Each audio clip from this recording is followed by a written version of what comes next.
Come say hello. Joan wants to say hello. Come on, North. Here he is, Joan. There's my pal. There's my pal. Hi, Austin. Ray, you can just speak. You don't have to raise your hand right now. The meeting hasn't started. Hey, everyone, this one didn't hit. Hey, Victor. Ray Acevedo, I see your hand is up. You could just speak. You could unmute yourself.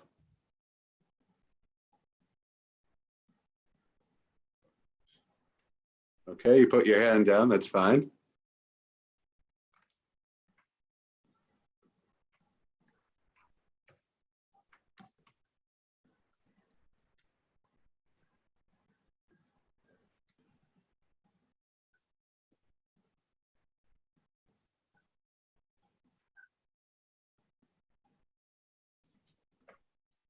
Turn on the light.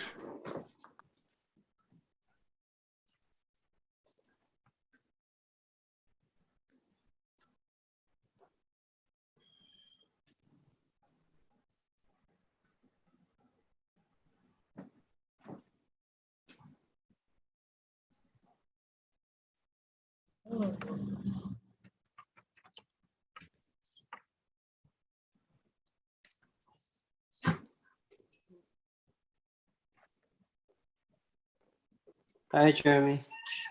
Hey, Jimmy, how are you? Pretty good. How are you? I'll be better in a few hours. Hopefully not that many hours, but we'll see. Right. It's only Wednesday. Oh, please. Not a lot of hours.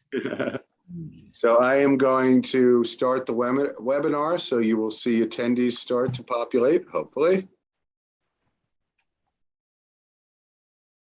And our recording is in progress, although we have been live streaming, so I'm not quite sure I understand that. I guess that's the Zoom recording.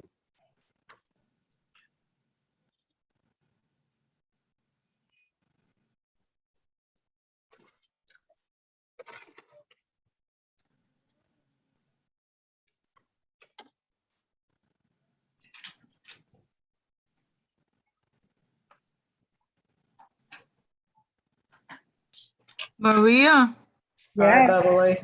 congratulations on your daughter's wedding. thank you. Thank Oh, you. nice. Thank How's you. everybody? Good. That's good. Hi, everyone.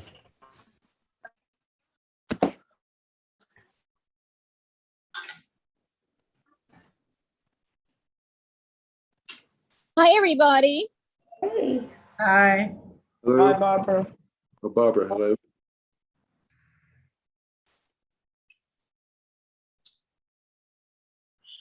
We lost somebody. hey, Joan, you feeling all right? Joan, Yes, are you all right? Or you sleeping? I'm tired. Sorry. Busy day. Yeah. And an expensive day. Oh. Ouch.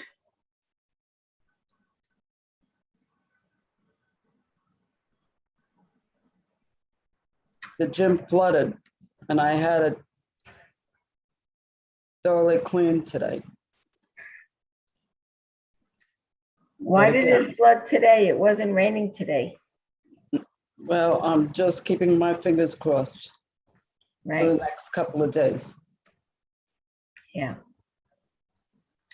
Yep. I know what you mean. I got it here too.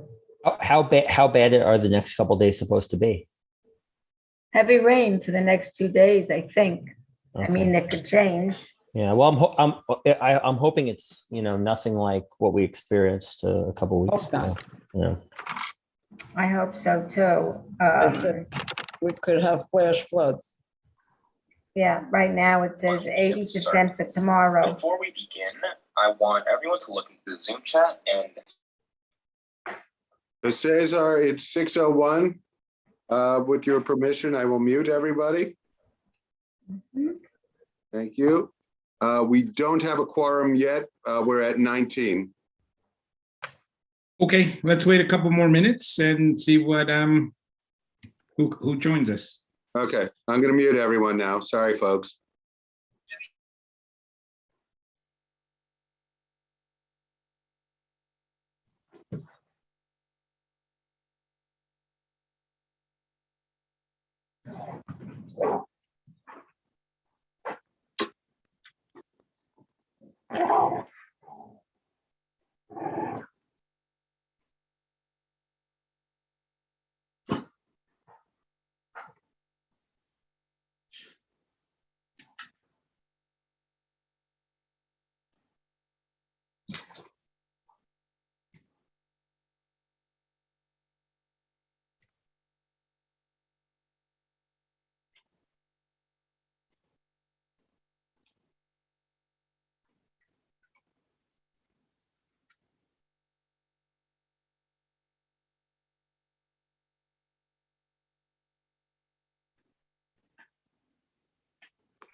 Jeremy, do we have any speakers that could get us started? Any electeds? Assemblyman Carroll is here. So why don't we give Assemblyman Carroll the floor for now? Can you get us started before we Quorum, Assemblyman, if you are there and available, floor is yours.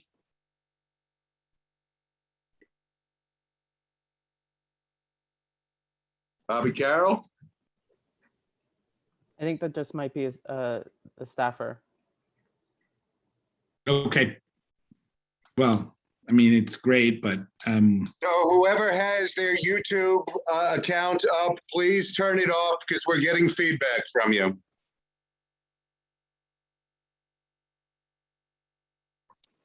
Hi, sorry. Yeah, I'm a staffer.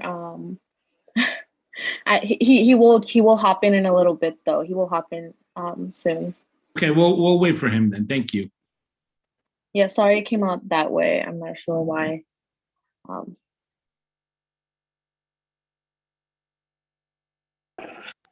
Cesar, I think we actually have the quorum now. Okay, so welcome everyone. Good evening. I'm Cesar Zuniga and I'm the chairperson of Community Board 7. It is really nice to see all of your faces. I hope everyone had a great summer. I hope folks rested and vacated and just lived their best lives over this crazy last couple of months. I hope we're all energized and ready to go. There's obviously continues to be a tremendous amount of work and lots of issues that are confronting our community and our board. And yeah, it's great to see all of you. So I'm going to go ahead and Bev, there you go. You read my mind. So let's go ahead and maybe, Bev, you want to lead us with the Pledge of Allegiance? I'm sorry, do you guys have me as being here? I apologize. I was muted. John Garcia? Okay. We haven't done roll call, so you're good. Oh, sorry. Thank you. Go ahead, Bev. Pledge allegiance to the flag of the United States of America and to the republic for which it stands, one nation, under God, indivisible, liberty and justice for all. Justice for all. Thank you, Bev. Okay, roll call, please. Maria? Good evening, everyone. I'll be calling your name. Once I call your name, please unmute yourself, say here or present, and once again, mute yourself again, okay? So we're gonna start with Ramona Acevedo.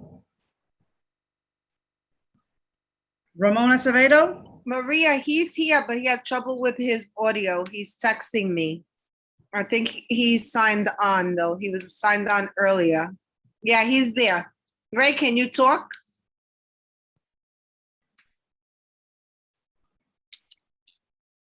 Okay, But he's there. You see his name on the thing. okay. Thank you. Sandra Alfonso? Present. Thank you. Grisela Mador.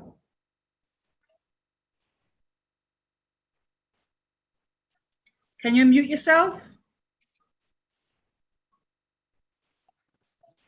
Present. Thank you. Genesis Aquino? Genesis Aquino? Alexa Aviles? Alexa Aviles? Nicholas Azadian? Nicholas Azadian? Present. Thank you. Joan Body? Here. Thank you. Stacy Boyd? Stacy Boyd? Gladys Bruno? Gladys Bruno? Julixa Campusano? Julixa Campusano? Present. Thank you. Joseph Canale? Here. Thank you. Justin Collins? Here. Thank you. John DeLuper? Here. Thank you. Beatrice Sapio? Here. Thank you. David Estrada? Here. Thank you. Cynthia Felix? Present. Thank you. John Fontillis? I'm here. Thank you. Kin Fung? Kin Fung? John Garcia? I'm here, present. Thank you. Anthony Giglio? Here. Thank you. Cynthia Gonzalez? No, this is a full board, so a lot more people. Cynthia Gonzalez? Here. Thank you. Hector Gonzalez? Hector Gonzalez? Here. Hector Gonzalez here? Okay. Kenny Guan? Kenny Guan? Nicole Juan? Nicole Juan?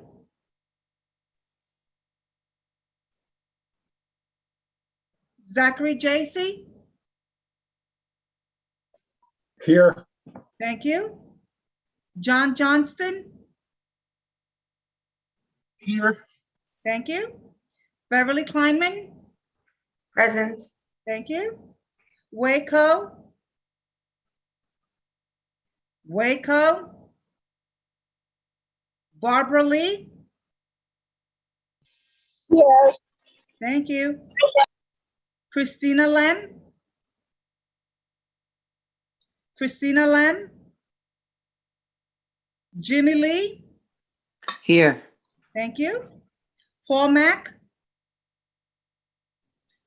Paul Mack? Antoinette Martinez? Antoinette Martinez? Aurelis Martinez? Aurelis Martinez? Marilyn Melman? Here. Thank you. Dan Murphy? Dan Murphy? Here, thank you. Thank you. Gloria Rodriguez Navoa? Gloria Rodriguez Navoa? Julio Pena? Here. Thank you. And just to note, Kin Fung is in as an attendee. Yes, I marked him and I saw. Rovika Rashkashan? Here. Thank you. Karen Rolnick? Karen Rolnick? Pat Ruiz? Here. Welcome back, everybody. Thank you. Sam Sierra? Sam Sierra? Brian Slater? Brian Slater? Here. Thank you. Victor Swinton? Present. Thank you. Cindy welcome. Vandenbosch. Present. Thank you. Catherine Walsh. Present. Thank you. Fred Wolf. Present. Thank you. Cesar Zuniga. Present. Thank you. Thank Roll you. call. Thank you, Maria. So before we get to, Several hands up, Cesar. I want to give the our assembly member a chance to speak. So Bob, go ahead. You're on. Thank you so much, Cesar, and good evening. And I hope everybody here at Community Board 7 had a good summer. And I'm glad to be able to see all of you. Hopefully one of these days we'll all get to see each other in person again. But I'm glad that we were able to extend the open meetings laws of the state of New York to make sure that community boards could meet remotely while we're still trying to overcome the COVID-19 pandemic. I know you have a lot on your plate tonight. Want to just be very quick about a few things. Earlier this month, we did extend the eviction moratorium to make sure that New Yorkers who are still struggling to pay their rent are not unnecessarily kicked out of their homes. And that will last through January 15th, at which time we will readdress that issue. Also, I know that school started last week, and I know that a lot of folks are very, very excited about that, but that brings up a lot of anxiety. If there's anything going on at your child's school, or if you work at a school, and there's an issue or any way that we can be helpful, be it on the district level or be it with DOE or whomever else, please let us know. We are there. I do urge folks, to still stay vigilant about masking. If folks have not gotten vaccines or know folks who haven't gotten vaccines, to urge them to get vaccinated and to wear masks when you're in crowded public places. But that is all that I have right now. I will be announcing soon, but next month we'll have flu shots as well as a mammogram van happening in November for folks who are in need of those services. And as always, if there's anything going on in my district or adjacent that you'd like me to know about or think I could be helpful, do not hesitate to reach out to my office and my staff. If there's any quick questions, love to answer them, but I know you guys have a packed agenda as always. No, that's perfectly fine. Board members, if anyone has any questions for the assembly member, we'll entertain one or two. Kin Fung has his hand up, but that predates the assemblyman speaking. Okay. Anyone? Oh, he had his hand up. I'm sorry. He lowered his hand. All right. Okay. Thank you, assembly member. I have my staffer Faiza Azam, who is new to my staff. She is here tonight. She will be here in the future as well. She's a wonderful Community Board 12 resident, but she will do good service to Community Board 7 as well. Have a great night, everyone. Thank you. Thank you. Okay, so before we officially start the meeting, open the meeting, I also want to just quickly give 1 minute to each one of the new board members to introduce themselves to our board. So I know John is new. I know, I think there's another, and so John, if you want to take a minute to introduce yourself, go right ahead. Sure. Hi. Sure. Hi, I'm John DeLuper. I just joined, so excited to be here, and looking forward to the meeting and to learning more. Thank you. And who else is? I think we have Nicole and Sandra are also our new. Nicole. Yeah. Take a minute to introduce. Hi everyone. My name is Sandra Alfonso. It's a pleasure to be here. I hope my input can help the community as much as you guys have done. So please let me know what I can do. And I'm here for anything that I can help. Thanks. Thank you, Sandra. And Nicole, go right ahead. Yes, hi, this is Nicole. I'm new here to come learning more to help community. Thank you. Thank you, Nicole. Did I miss anyone? I don't think so. Ray Acevedo, but I don't think Ray has audio right now. Okay. And Ray is new, but not so new for us. Mm-hmm. Ray's the returning champion. Got it. Okay, welcome back, Ray. Okay, so then I'm going to go right to the agenda. I'm going to officially call this meeting to order. And so let's go right to the adoption of the agenda. Is there a motion to move the agenda and a second? So moved. Second. And seconded by Pat. So any objections? Okay, seeing none. Agenda moves. Okay, now the adoption of the minutes of the June 16, 2021 board meeting. Is there a motion to move that? I have an amendment that I would like to add. Okay. What I would like to change on those minutes is that PS1 was identified as being on 49th Street, and I would like to make that correction to 47th Street between 3rd and 4th. Okay. So noted. So is there a motion to adopt the minutes with the amendment that was just provided by Cynthia? Motion. Okay. Great. Seconded. Please say the names because we'll never figure it out if we don't hear if you don't say the names. Pat accepted, seconded by Julio. Thank you. Okay, now next item is the adoption of the minutes of the September 14th public hearing. Okay, is there a motion? Julio, do you? Motion to accept. And seconded by? Seconded by Pat. Okay. Any objections? Hearing or seeing none? Okay, now we go to public comments. So this is the first public comment of the meeting, and we will entertain topics that are covered on this agenda. So are there any folks needing to speak on any topic? Two attendees with hands up now.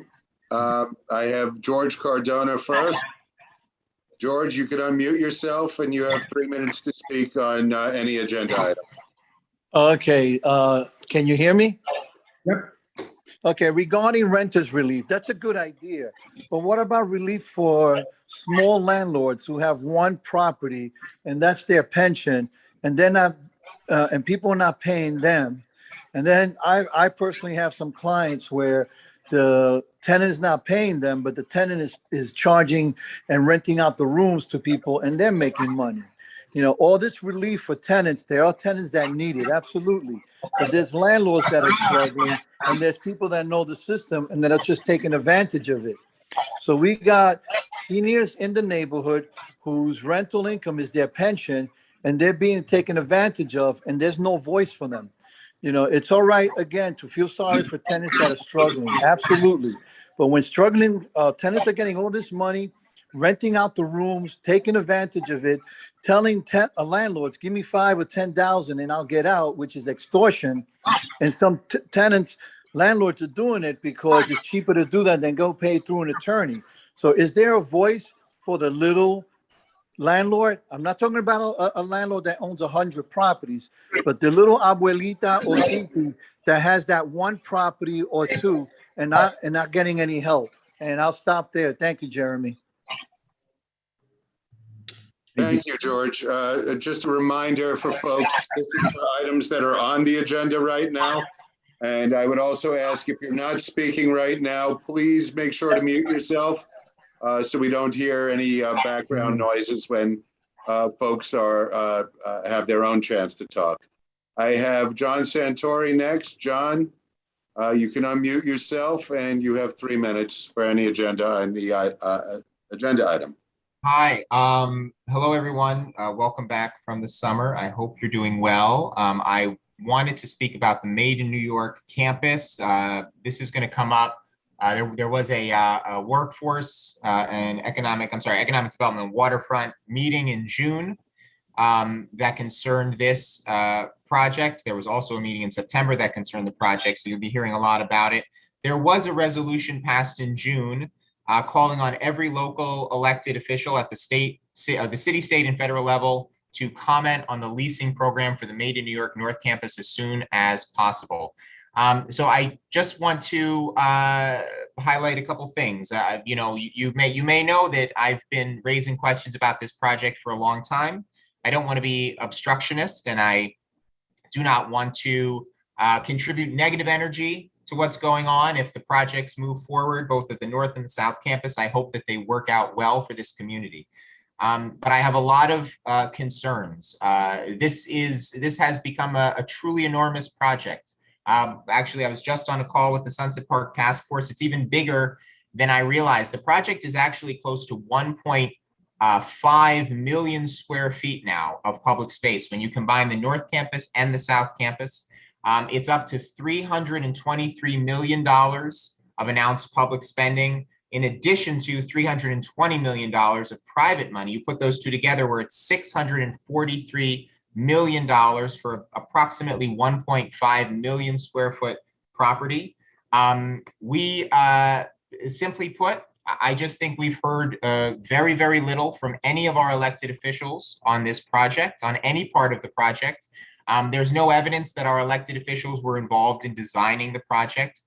Basic questions have never been answered about the core claims associated with the different projects. How many jobs would go to the North Campus? What kind of jobs are they? New or relocated? Who's likely to get them? The Steiner Studios jobs numbers, as I've noted before to people, the numbers are coming directly from Steiner Studios, but we've never heard evidence of those numbers. They also come from an HRNA study that was never released publicly, and in fact was never even released to EDC, even though EDC presented those same numbers to this community board. I think there's something the community board can do in October. It should convene a meeting of all elected officials representing this community, for members of the community board as well, to come together and publicly discuss whether or not this enormous project is good for the community. And I think doing so is in keeping with Sunset Park's long stated position of being as involved as possible in local economic development. Thank you very much. Thank you, John. Okay, so Cesar, Senator Brisport is here now. Oh, let's give the floor over to Senator Brisport. Senator, the floor is yours. Greetings, everyone. Senator Brisport, pronouns are he, him. Pleasure to see all. For those who don't know me or have not met me yet, I am the new state senator for the area as of January of this year, taking over for State Senator Montgomery. Relevant neighborhoods that I look over are Red Hook and Sunset Park. Pleasure to see you all, and just giving you a few updates on things my office has planned in the coming weeks or months. For those who want to make it up to Fort Greene, this Sunday we are doing a community resource fair with various vendors to help out with things ranging from housing to vaccination and so forth. And in the coming weeks, we also plan some community conversations around decarceration and policing in Red Hook, near the Red Hook houses in October, in addition to checking in with our local schools around concerns about the back to school process. And I'm happy to answer any questions or field any requests. I'm also going to put my, where's the chat? Oh, I'm not sure if there is a chat. Okay, well, you can reach out my office. My email address is my last name, which is Brisport. It's brisport@nysenate.gov. Feel free to reach out with any questions, comments, or concerns. And I'll be here throughout the meeting. So happy to hear more about any issues that are being brought up. Mr. Chairman, great to see you again. And thank you all for having me. Senator, do you have time to take one or two questions? Absolutely. Okay, board members, if you have a question or two for the senator, this is the time to ask. Anyone? Cesar, I have one hand up, Gloria Rodriguez Novoa, whose hand just went down. Okay, anyone else have a question for the senator?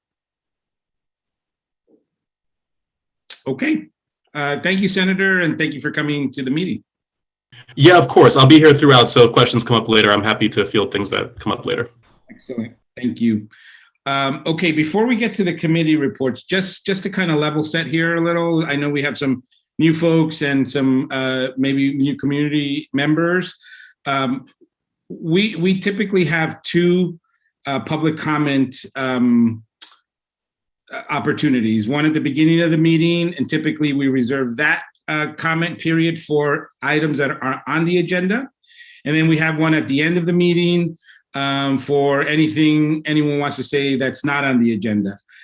It's a public comment period. So if you have a question, the best bet is for you to send your question in writing, and someone will answer it. The appropriate person will answer it. It is not a back and forth session. So if people remain quiet, if you pose a question, whether rhetorical or not rhetorical, people are not responding to it because that's the protocol. We just want to hear your comments. But if you have a question, we're happy to answer it. And best bet is to put it in writing and send it over to us. Okay. So with that, let's go to the committee reports. I know Zach. Cesar, Yes. my apologies for interrupting you, but I'm sorry. Yeah, wanted to make up. Yeah, go ahead. For you folks that don't know, I am the chair of the Membership and Attendance Committee. Since we moved to the Zoom platform, that means we need to be heard as well as you have to vote. So if you are having audio problems of any sort that you cannot participate, that's a vote that we won't be able to accept. You cannot tell someone else that you said yes. We will also cannot count you as present.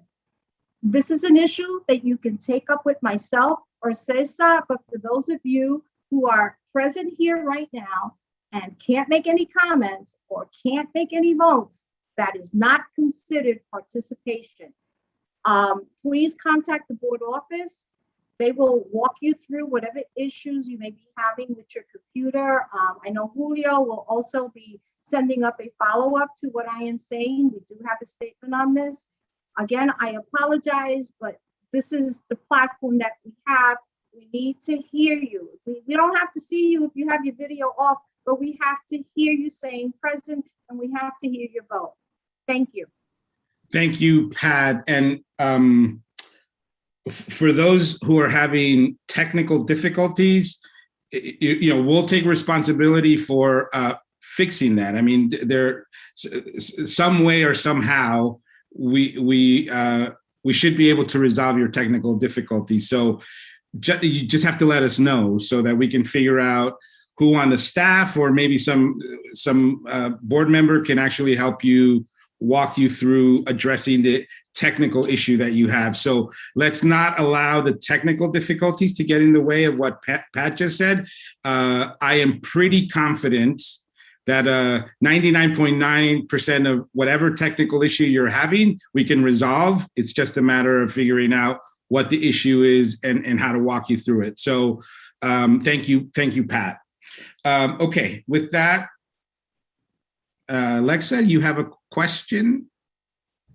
Just a quick comment. I came in right after roll call, given what Pat has just said. I just want to make my voice that I am present. Thank you. Okay. So I know, Zach, you have to go, so I'm going to give you the first opportunity to present on your committee. Go ahead. Cool. Thanks, Cesar. Hi, everybody. Nice to see you all again. So we had a busy summer at the Transportation Committee, and there are a few items we need to vote on this evening. We had a presentation about the 20th Street and 21st Street conversions from 3rd to 10th Avenues. That's in my report, and you can also see the letter that was submitted to the DOT. The Park Circle safety improvements, that's the report was submitted, and there's also a letter we submitted to the DOT. So the three items we need to vote on are a street renaming, the safety improvements around OLPH and PS 69, and as well as a revocable consent to add an access ramp at 5502 Fifth Avenue. So we'll start with the last item. There was a presentation made last night that the DOT requires our consent to allow the owners of 5502 Fifth Avenue to replace an existing staircase with a handicap accessible ramp where they're going to make an ADA compliant apartment on the first floor. There's 6 apartments in the building, and one of the 6 will be completely ADA compliant. The ramp does not take up that much more of the footprint than the original stairs did. They will be removed, as well as there's a bump out from the building right adjacent to it, so it actually is already, there's kind of a space carved out. This ramp fits in perfectly. With the committee voted unanimously to support this and allow the landlord to do this build, and so we would like to bring this to the board for a vote, and we can send it on the DOT. Any questions about that? I know. So the motion is, this was a unanimous committee vote, then we can have a call for a vote. No, it doesn't need to be a roll call vote. So it doesn't have to, we don't need a second, correct, Julio? So That's it's, correct. I'd okay. like to move this with unanimous consent. Are there any objections to Julio's motion? Okay, hearing or seeing none, motion carries. Great, thank you. The next item, Jeremy, you'll fill in the details for the. Yep, just taking some notes from the last vote. Give me 1 second. Oh, I'm sorry. No problem. Okay. But please also, so there's another meeting, there's another transportation committee meeting that's going to be October 5th. We're going to do a hybrid meeting. This is going to be about 7th and 8th Avenue conversion to one-way. This is a hot button topic. This is another example of the DOT not wanting our approval or our consent. They're presenting this for informational purposes. We've been working on this all summer with our Assemblyman Abate. We were able to stall the installation, and we're going to attempt to have our first in-person meeting. We're going to have it at a location along 8th Avenue. It's going to be a hybrid meeting, so there'll also be a Zoom component. But I would invite everybody to attend this if they can. This is going to be something that will affect the entire community. And this is going to be our one chance for our voices to be heard.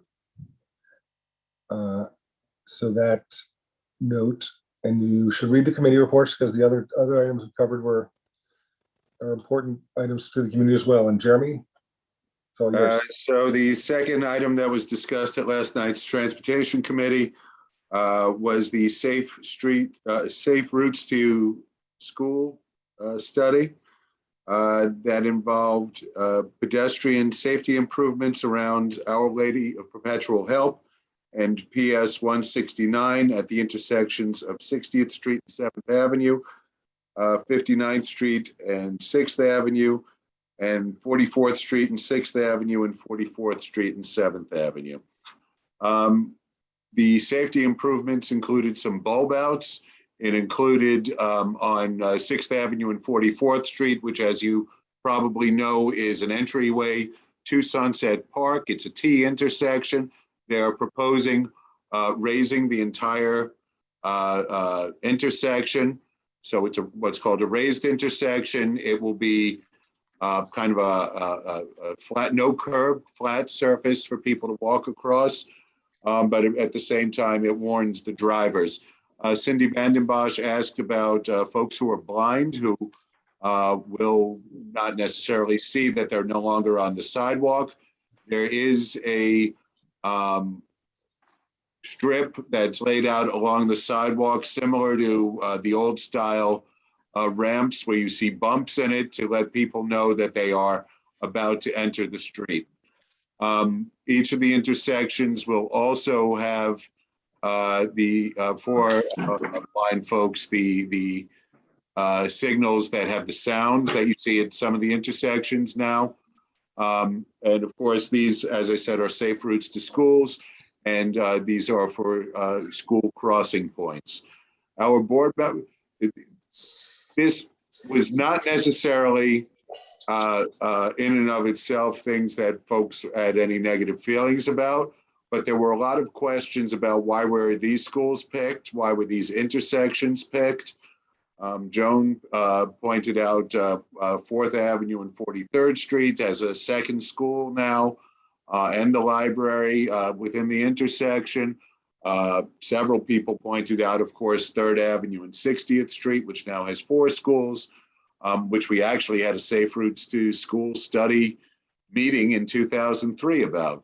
So there were a lot of questions about the prioritization, and we asked, are they looking for a vote for us, for our support? And they said yes, which led to the question, well, why are you looking for our support on this issue, but you're not seeking a vote from us on 7th and 8th Avenue or 20th and 21st Streets? So we wanted to ask them that question. They couldn't answer it last night. So the board members voted 6-0 to not vote in favor of this just yet, but to send a letter with our questions requesting these answers before we have a vote.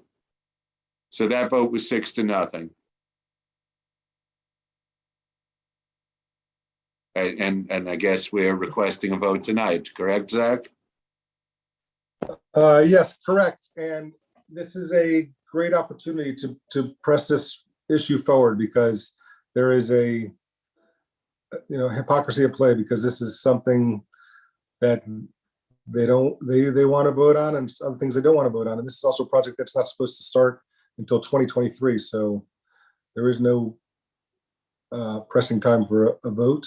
And I think a nicely worded letter of our confusion is appropriate. And yes, we would like a vote. We like the board's approval. Zach, I have 2 hands up. I have Beverly Kleinman first. Beverly, you could unmute yourself. Hi, I hate to rewind the set a little bit, but Zach, excuse me, you said coming up will be a discussion about 7th and 8th Avenue being one way. And I'm not sure I heard you correctly, but 8th Avenue is one way going east. So yes. So point of, it's going to be they're talking about from 39th Street to 65th Street. Oh, okay. So, and this is in my report, so I'll be giving you more details. Okay, thank you. Sorry for the interruption. No, not at all. That's a good question. I have Julio Pena next. Thank you. I'm going to ask the annoying question that I feel like some people may be afraid to ask. In the pedestrian improvements along the schools, are there any anticipated loss of parking spaces? No loss of parking spaces were. Right. It didn't look like there were any.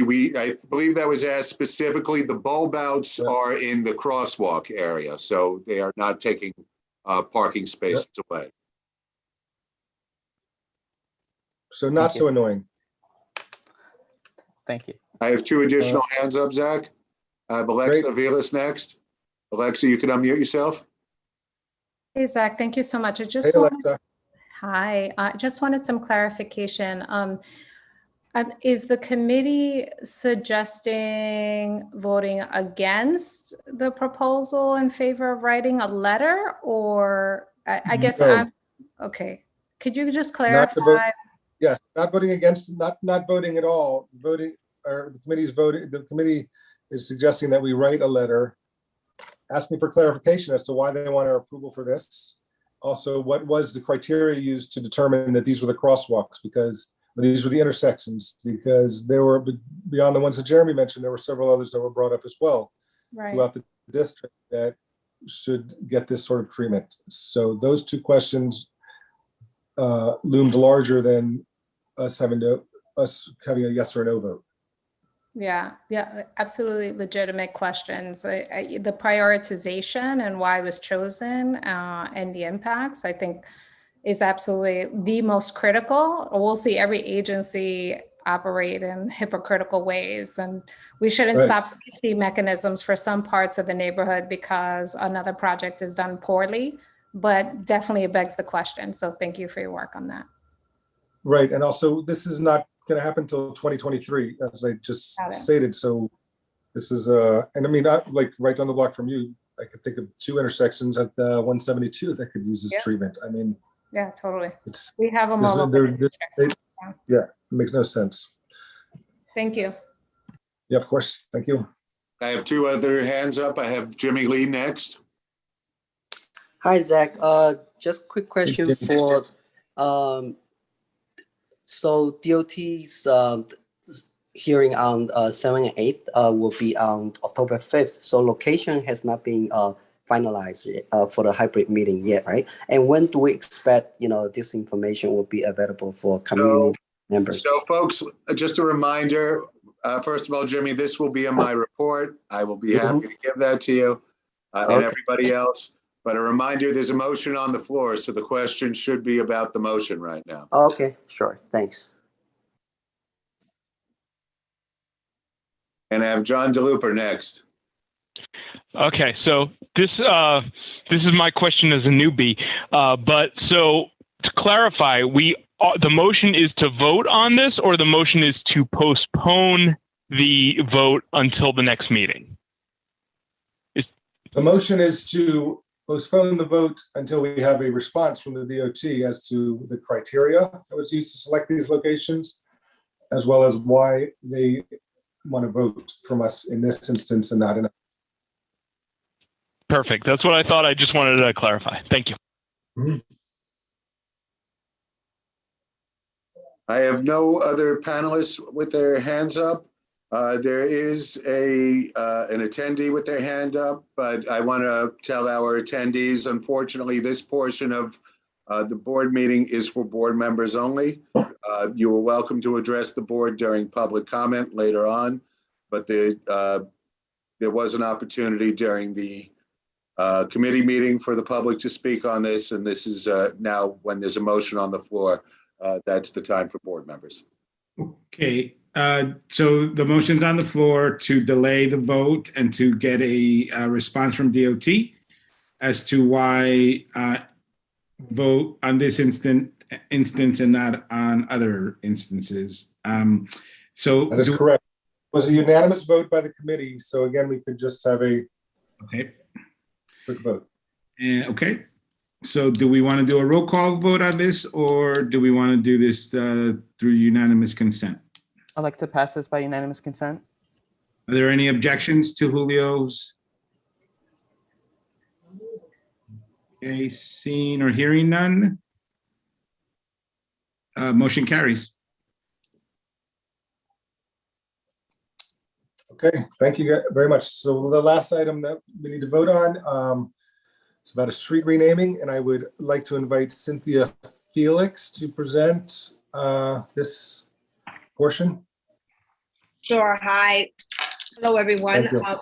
Cynthia Felix. Hope everyone is well.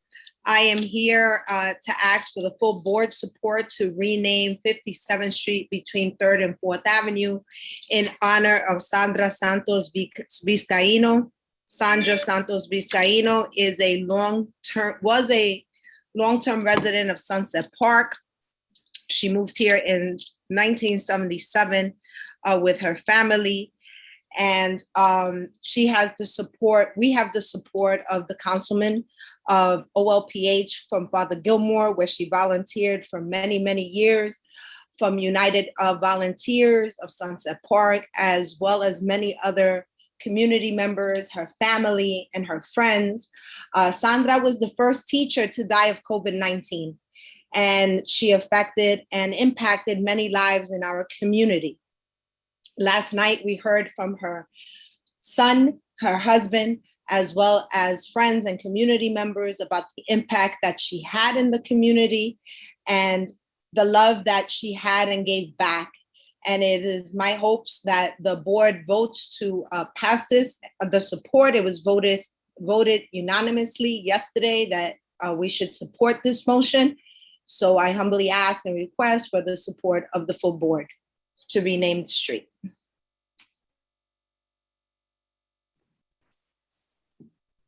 Okay, so again, Sorry, this was a pass. This again was was discussed and passed with unanimous consent by the committee. Okay. So In favor of the street renaming. Yep. So no needed for that motion. Antoinette, you have a question on the motion? Hi, everyone. Yeah, I have a really quick question. So at the very beginning of the pandemic, a number of our neighbors and several business owners in the community have passed away. I know that we have received a number of requests for changing a street name to honor a number of community folks who unfortunately passed away. And I could name 3 or 4 off the top of my head. So when I reached out to the community board about this last year, it was mentioned that there were just so many street name requests that were coming in that a conversation would happen at a later date about how to address that. So I was just wondering if now is a good time to have, a conversation about, those lingering requests that were never, that never came to fruition. Now is the time for folks to send it to us and to their respective council members for consideration. The council members need to be willing to put that within the bill. And if they are, then we consider it. As those requests were coming in, were they archived? I'm sure I have them. I will have to look for them, but I am certain I have them. Okay, thank you. So I'm going to make a suggestion here because I think Antoinette raises a really good point. So let's get through. There's a motion on the floor, so we have to deal with that. And I think what we should do is convene a meeting to have a bit more of a conversation about this. And I'm not sure, Jeremy, if you have any suggestions about, I guess it's all transportation committee that we can kind of convene this conversation through. So it's typically done through the transportation committee. I would suggest we also speak to our council members to see if they would put their specific names in a bill. If they aren't going to put it in the bill, then there's really nothing for us to consider. Okay, so that's fine. So we'll deal with that separately. And right. So, and I have 3 additional hands up. I don't know if this is about the specific motion that's on the floor or about the issue in general. But I just, again, want to remind the folks who have their hands up and anybody else thinking of talking right now, there is a motion on the floor. We could discuss this issue right after it, but there should be a vote coming up. Yeah, so I want to get to that vote. So if someone needs to speak on the motion, I'm happy to hear them out. Otherwise, let's get through the vote. The 3 hands are still up. Should I call them? Sure. Pat Ruiz first. My question is very short and simple. Cynthia Felix, is this a corner, the entire street, left side, right side, east, west, however they identify it? So it's co-naming, not renaming, it's co-naming. And it's 57th Street between 3rd and 4th Avenue. My understanding is they just, transportation, if it is passed the bill that Councilwoman Chaka puts in, they put a sign right underneath it. We have several in the neighborhood. So it's a co-naming of the street. Thank you. 57th between 3rd and 4th, Pat. Thank you, Cynthia. That's where her family currently has lived. Okay. And still lives. Cynthia, do you have a question on the motion? Go ahead. Cynthia Gonzalez, you have to unmute yourself. Cynthia Gonzalez. Cynthia? Perhaps she stepped away, Cesar. Should we call the next one first? She's visible. I don't think she could find her on mute. Let me see if I could ask her to unmute. Cynthia, can you unmute? I don't know if she's. Yes, I can now. Can you hear me? Yes. Okay, my question, I think it relates to Antoinette's concern. And my question is there someone else competing for that particular block to, name somebody else on that block? That's my question. Okay, so let's table that question. Unless Antoinette, do you know off the top of your head if that's a? I know of a different block. Okay. I don't know if there's a conflict. I Okay. know some of those requests were going into the community board, but I'm not sure if they know, like, off the top of their heads if there's a conflict. That's But fine. maybe that's something to look into. So these things are not considered a competition. It's not, I have more signatures than you. There are other ways to name streets, including corners, but there's nothing to say that streets can't have several names. Okay, As thank these are co-namings. Thank you. All right, and then Gloria, do you have a question on the motion? Yes, well, no, I have a statement. I live on the block. I know the neighborhood because this is my block, 57th Street between 3rd and 4th. There is not one person on this block that has not stated how much we look forward to honoring her with her name co-named on our block. And I think that's important to mention because we are a united block and we've all signed and we were all a part of wanting Sandra's name on our block. Thank you, Gloria. Okay, so I'm going to go ahead and call the vote. It seems like maybe for this one we'll do a roll call vote. So Julio, do you want to call the roll? I think we need to ask a board staff member because I don't have a roll sheet in front of me. So Maria, can you call the roll on this motion to? I've got it. I'm sorry. I had to step away for one moment. Maria, I have it. So, folks, I'm going to mute everybody. Board members, when I call your name, please unmute yourself and vote, and then mute again. Ray Acevedo. Yes. I'm sorry? Did you hear me? I can hear you, Ray. Yep, I hear your voice. Thank you. And thank you, Cynthia. Sandra Alfonso. Yes. Thank you. Griselle Amador. Griselle? Yes, yes. Thank you. That's one vote, though. Genesis Kino? Genesis? Alexa Aviles? I vote yes in favor. Thank you. Nicholas Azadian? An emphatic yes. Thank you. Joan Body? Definitely yes. Thank you. Stacy Boyd? Yes. Thank you. Gladys Bruno? Gladys Bruno? Julixa Camposano? Yes. Thank you. Joseph Connolly? Yes. Thank you. Justin Collins? Yes. Thank you. John DeLuper? Yes. Thank you. Beatrice DeSapio? Yes. Thank you. David Estrada? Yes. Thank you. Cynthia Felix? Absolutely, yes. Thank you. John Fontillis? I think I've run out of adverbs. Absolutely yes. Thank you. Kin Fung? Hang on, I believe he's still an attendee. Yes. Thank you. Oh, you're no longer an attendee. Thank you. John Garcia? Yes, can you hear me? Yes, we can. Thank you. Anthony. Thank you. Anthony Giglio? Yes. Thank you. Cynthia Gonzalez?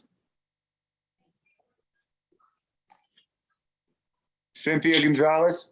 Yes. Thank you. Hector Gonzalez? Hector Gonzalez?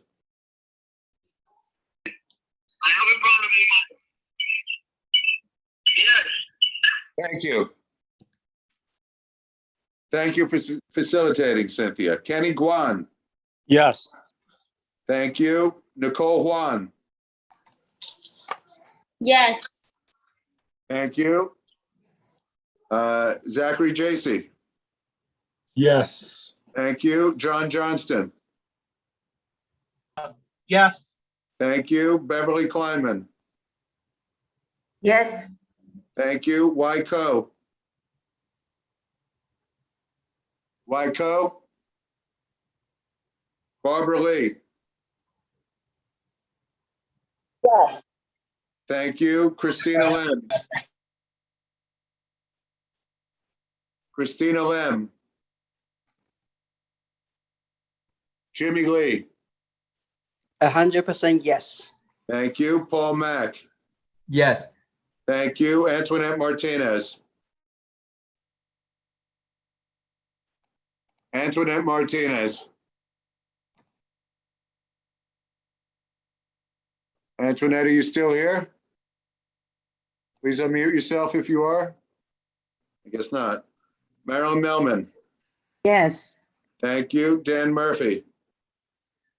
An unconditional yes. Thank you. Gloria Rodriguez Navoa. Absolutely yes. Thank you. Julio Pena III. Wholeheartedly, yes. Thank you. Rovika Rajkishan. Yes. Thank you. Karen Rolnick. Karen Rolnick. Patricia Ruiz. Absolutely. Patricia Ruiz. Absolutely. Pat, You can't hear you. Pat, Can you hear me now? I hear you. What's your vote? Yes. Thank you. Sam Sierra. Sam Sierra. Brian Slater. Yes. Thank you. Victor Swinton. Absolutely. Thank you. Cindy Vandenbosch. Cindy Vandenbosch. She said that. I'm sorry? Those. Not coming through clearly. Cindy, are you there? Yeah, gratitude. Yes. Yes. Yes. Thank you. Yes. That's one vote, Cindy. Catherine Walsh. Yes. Thank you. Fred Wolf. Yes. Thank you. Cesar Zuniga. Yes. Thank you.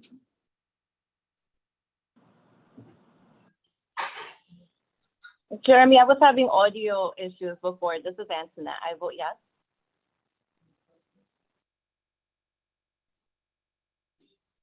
I got you, Antoinette. Who was that? That was Antoinette. She's voting yes. Thank you. 41 in favor, 0 noes, 0 abstentions.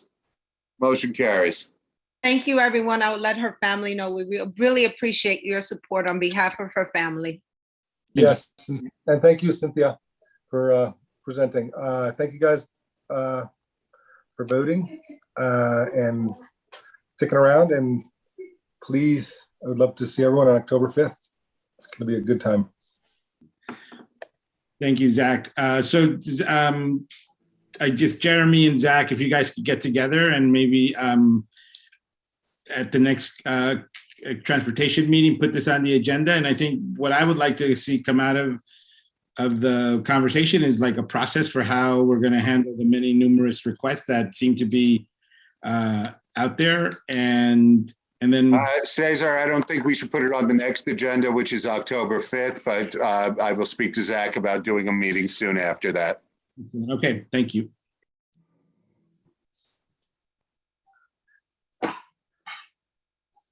So let's go to the Economic Development Waterfront Committee. Dan, are you ready to, I think there is a vote required, so take it away.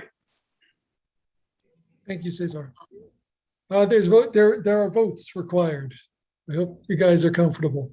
We got three separate meetings to report on and 4 resolutions coming out of them. I'll do the best I can to move through them. I can't do that without your help. So let's start. I'm going to start actually with the middle meeting, so I bookend, so I don't bookend the Bush Terminal meetings we had. So I'm going to start on the August 24th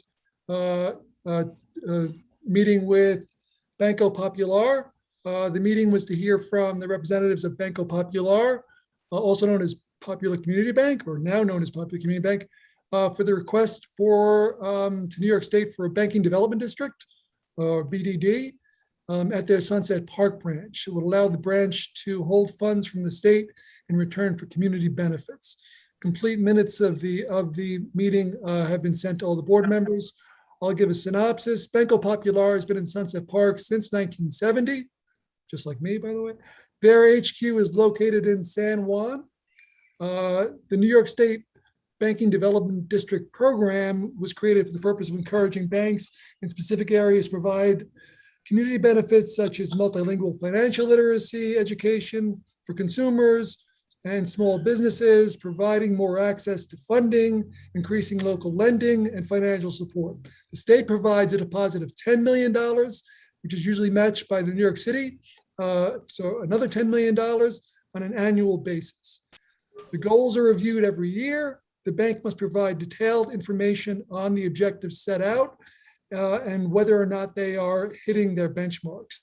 This is important for the community board's role, as it gives us an opportunity, if the board chooses to support it, to weigh in with the state on whether the bank is meeting those goals for the next application. Banco Popular's stated goals for the BDD designation are to provide Spanish and English financial education classes, provide greater access to personal and small business loans, increase consumer and small business lending, start a credit builder program, create $750,000 in new mortgage loans, $300,000 in small business loans within the district, and partner with local civic organizations and participate in community events. The branch manager for Banco Popular in Sunset Park said that the bank has already put certain steps in place, such as financial education and partnerships with local organizations, including Children of the City and the Sunset Park BID. We want to facilitate workshops. They want to facilitate workshops on mortgages, bank accounts for children, building credit for individuals and business owners. The bank asked the community board for help in increasing the number of partnerships. The BDD would be for Sunset Park East, which is defined from the Greenwood Cemetery to 52nd Street, 5th Avenue to Fort Hamilton Parkway. However, the BDD designation allows for the use of some of the funds and programs to go beyond those boundaries. Among the questions and concerns from the attendees at the meeting included requests for details about supporting local organizations, sponsoring festivals, accepting ID NYC as a form of identification, the meager amount of the loan sizes stated at the meeting for $750,000 again in residential mortgages, how the credit builder program works, whether the new branch location will have a meeting room, branch staffing services available for undocumented people, providing the community board, as well as a state quarterly summaries of benchmarks, whether other banks will be able to have BDDs within the zone. The answer to that is yes.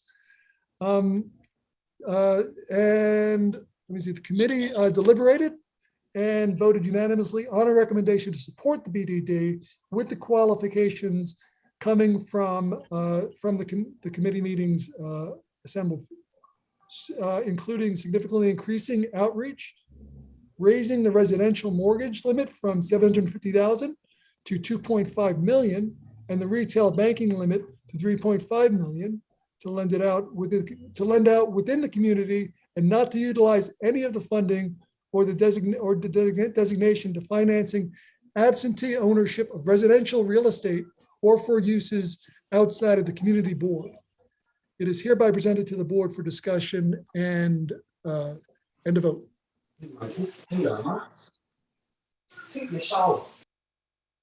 Okay, so Dan, just to clarify. So I just wanted to, I want to go through each of these meetings, and then we have one vote coming from this committee meeting. We have 2 votes coming from the June 21st meeting and 1 vote coming from the September 13th meeting. So I'd like to deal with those as we report on the meetings. So this meeting that you just reported on has another vote. No, that's it. The resolution was to support the banking development district Okay. with the qualifications that came out of committee. And That is increasing the limit on residential mortgages from 750,000 to 2.5 million. And the decision from the committee to bring it to the full board was unanimous, you said? Yeah, it was. Okay, so there's no second required for this motion that's on the floor now. So are there any questions for Dan on this motion?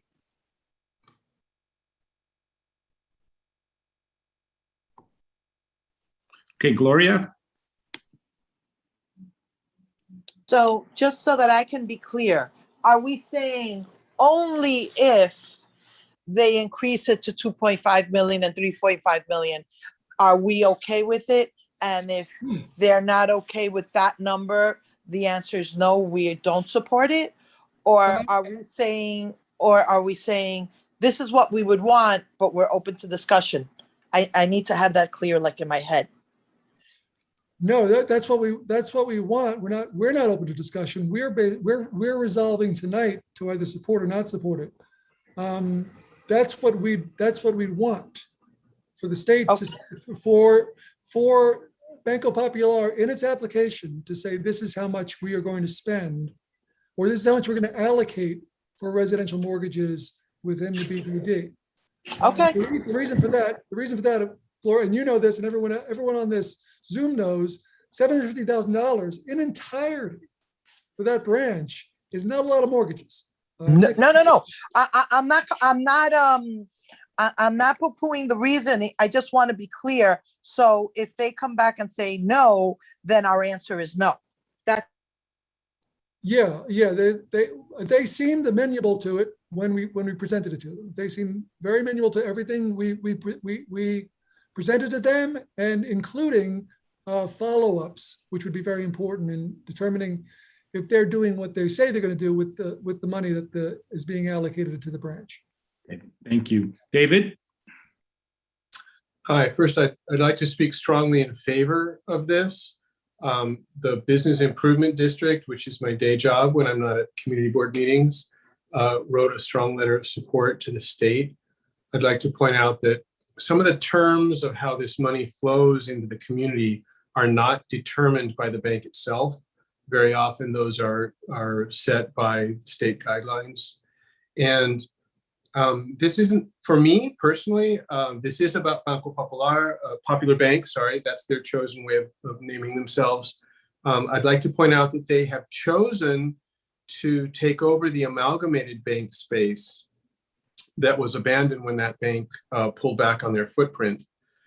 So that in itself for me is a commitment to this community. They do have longstanding roots in the community.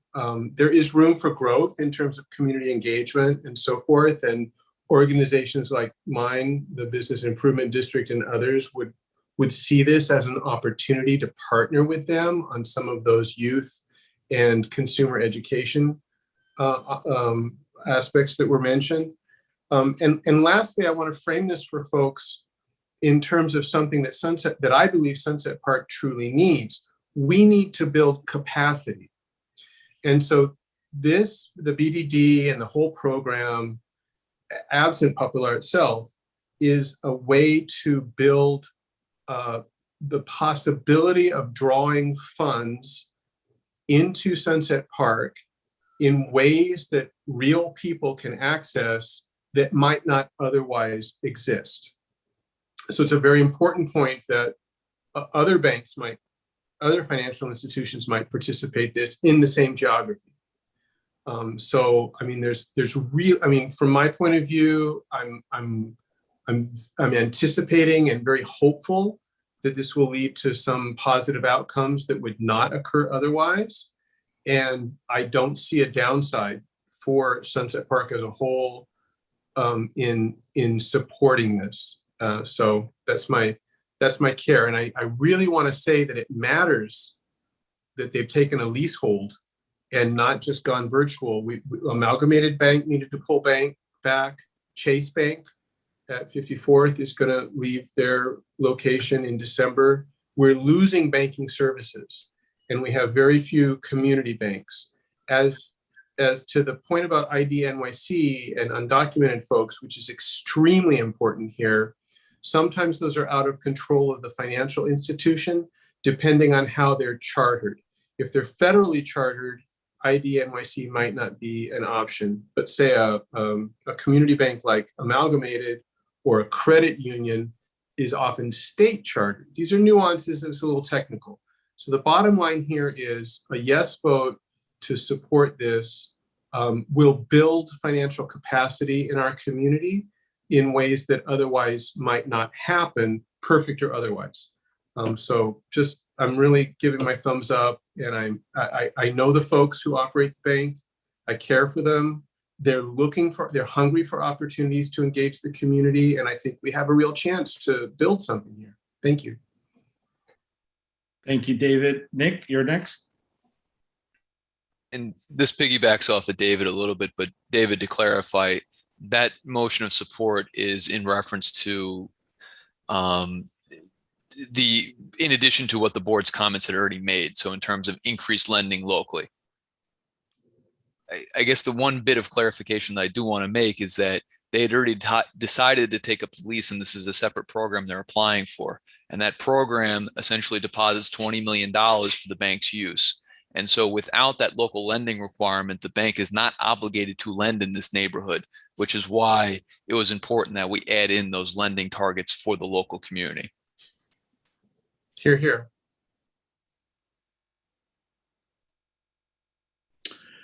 Any other questions or conversation on this motion?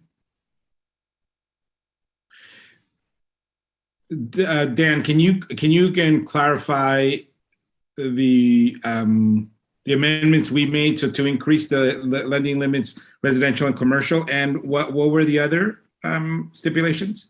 Increased outreach, the promise that they will not use any of that funding for absentee residential mortgages. That is to say, an LLC, which wants to buy the house next door to you, cannot go to Banco Popular for a mortgage.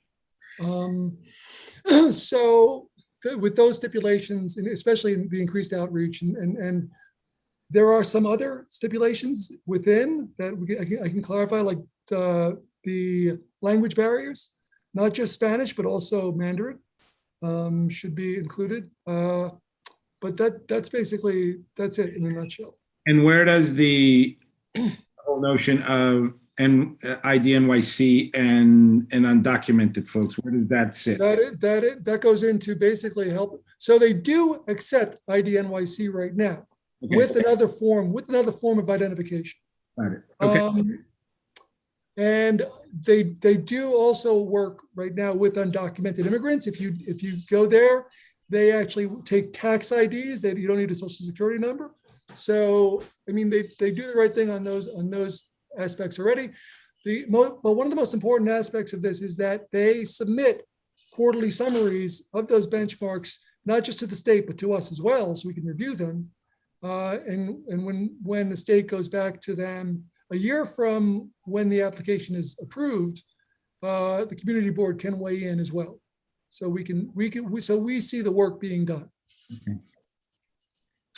Great. I mean, I think that's particularly important in this community. I think access to capital for folks who are undocumented or who have been historically underserved is always a challenge. And I think we want to try to eliminate as many barriers along those fronts as we can.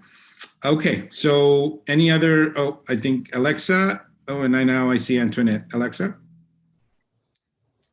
Dan, can you tell me a little bit about how you determine the increase to 2.3 million from 700,000? We just came up with it. It was one meeting. It's I like the increase. I was just curious if there was a reason why. Yeah. But based upon the amount of money they're getting, Nick can augment this answer, but based upon the amount of money they're getting, We just wanted to see some movement Right. upwards in that. Right, so like a 20% commitment. Alexa, it was the way that I kind of came to that number was, so if they're going to receive about 20 million city deposits, city and state deposits to do this, they need to have some kind of incentive where they can lend wherever they want to lend to make some money to go cover the costs of the programs that they're then obligated to undergo. So Right. financial trainings and other things, and then also to go ahead and lend within the neighborhood. So we tried to find a balance as to, what would be fair of that 20 million to lend directly in district versus what would not inhibit them from conducting business to actually want to be here and stay here, essentially. Thank you. Antoinette, you're next. Just for clarification, is the geographic area, is it just that one location or is it a broader span of many blocks? The BDD it's delineated. So there's, I believe it was 53rd Street to the cemetery, Fort Hamilton to Fifth Avenue.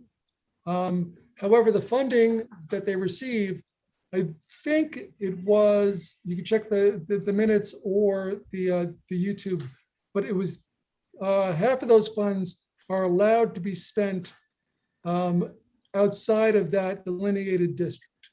But our request stipulates that that funding be spent outside the district when need be, but not with outside of the community board boundaries.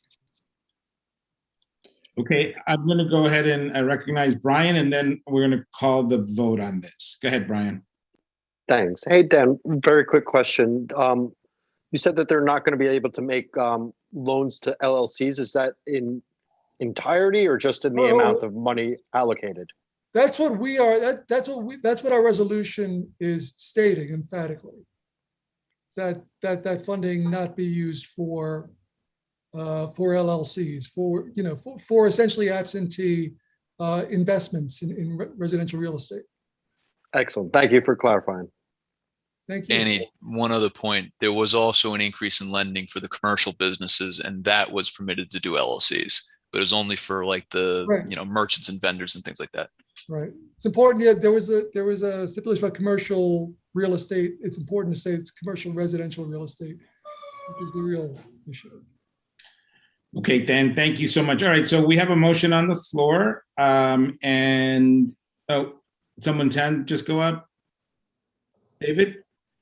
Yeah, just a point of clarification, straight to the vote, please. But an LLC itself is not an indicator of bad intent or bad influence on the community. Many small landholders who are, grandmothers who are being counseled by their tax consultants and others to formulate their property into an LLC. I think the key word that I heard that's most valuable in this conversation is absentee corporate, non-US and conglomerate landlords. That's who we're worried about.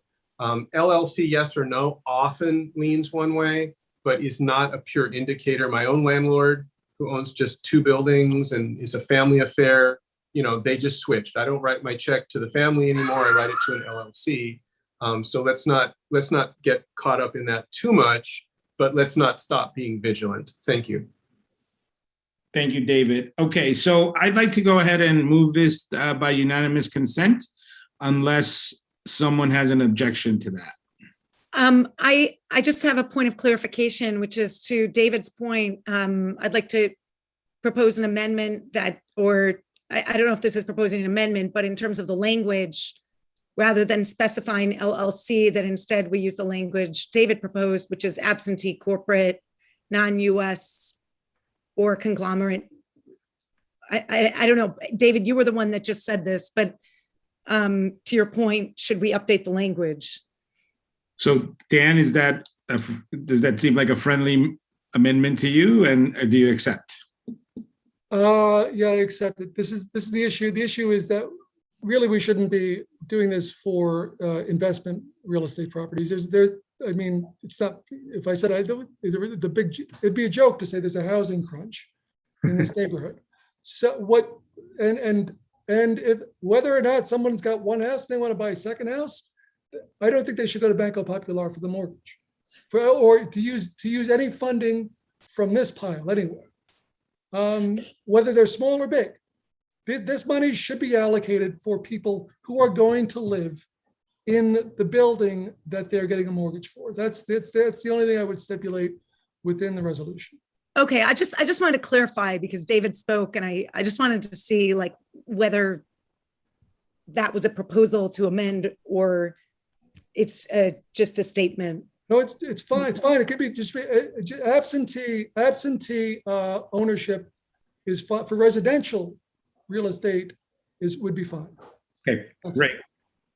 Okay, so again, any objections to moving this by unanimous consent? Okay, hearing or seeing none, motion carries. Thank you, Dan. No, don't thank me yet. Okay, keep going. June 21st, we met for the purpose of hearing from New York City Economic Development Corporation, the EDC, to present plans for the north end of Bush Terminal, also known as the Made in New York campus. Located on the waterfront between First Avenue and the waterfront and 41st, 52nd Street. The complete minutes were sent to the board members. The presentation included a review of EDC's mission, the larger Sunset Park portfolio, and Bush Terminal. The South Campus will be underground lease to Steiner Studios, more of that in a bit, and the North Campus will be multi-tenanted. The North Campus components will include garment manufacturing hub, light manufacturing, and public plazas. Also present were principals from a company called Eastern Effects, which has signed a lease with EDC and will locate in Building D on the North Campus.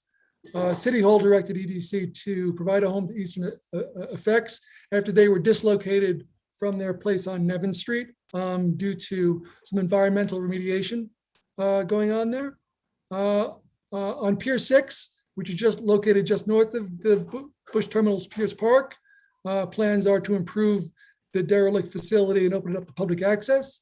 Public engagement for design purposes for that section of Bush Terminal were planned for later this year. I don't know if we heard from them about that yet. Among other aspects of the campus, the cafe building will require further investment in order to lease a tenant. That's the old restaurant building, used to be called Camelot when I was a kid. The presentation also touched on the evolution of the Sunset Park Task Force. Among the changes there have been the opening up of membership to the public through application and a new webpage.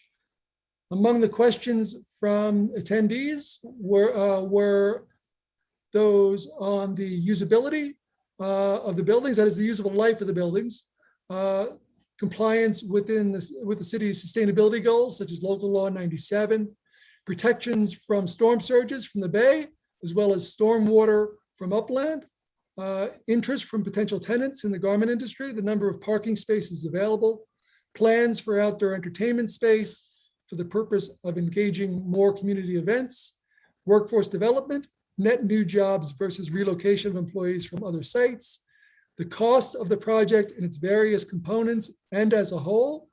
308 million, I believe, was the number that John Santori came up with at that time. Return on the city's investment, engaging with local elected officials, and maritime use of Pier 6. After the presentation, the committee deliberated.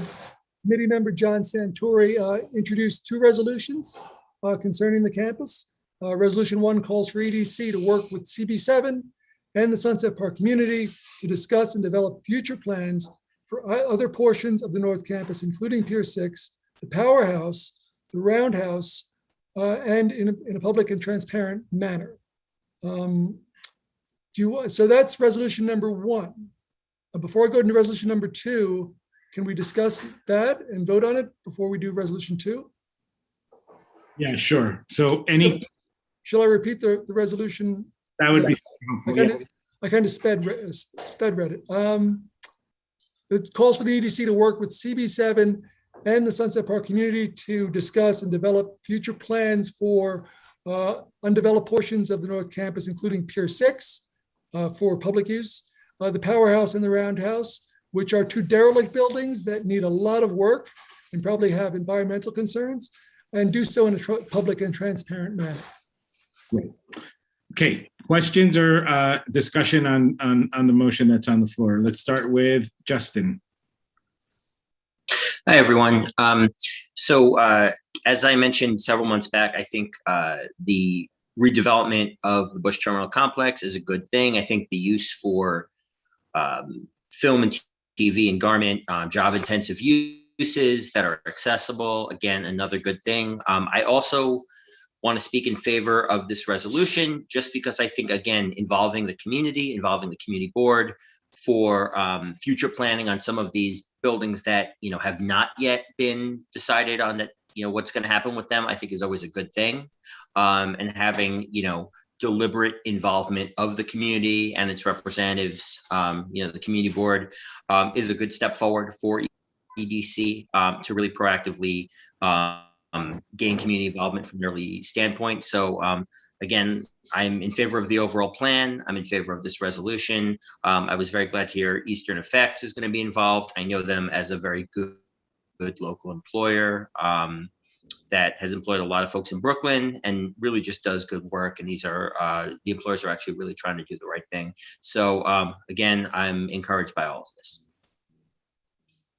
And if I could just add a note to what Justin said about Eastern, I want to say, what is it, Eastern Lighting? So Eastern Effects, yeah. Eastern Effects, Southwestern Industrial Development Corporation was there as well, and they threw bouquets at Eastern Effects as well for their hiring practices and working with the community on Nevin Street.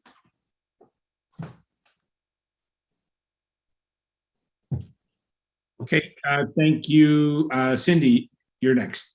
Yeah, I just wanted to say I'm obligated to disclose that my company does business with NYC EDC, so I won't be eligible to vote on the items on the agenda today that are connected to EDC.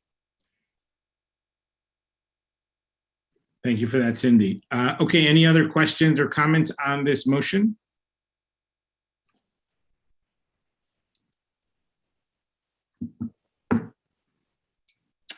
Okay, so seeing or hearing none, again, I'd like to pass this through unanimous consent unless there are any objections to that.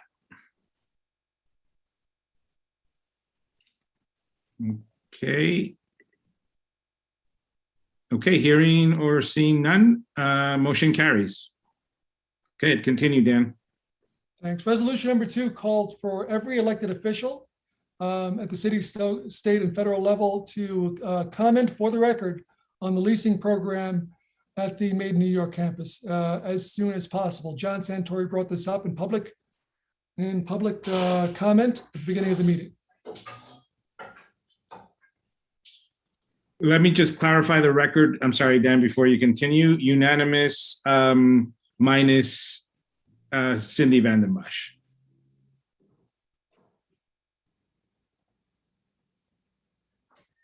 Resolution number 1.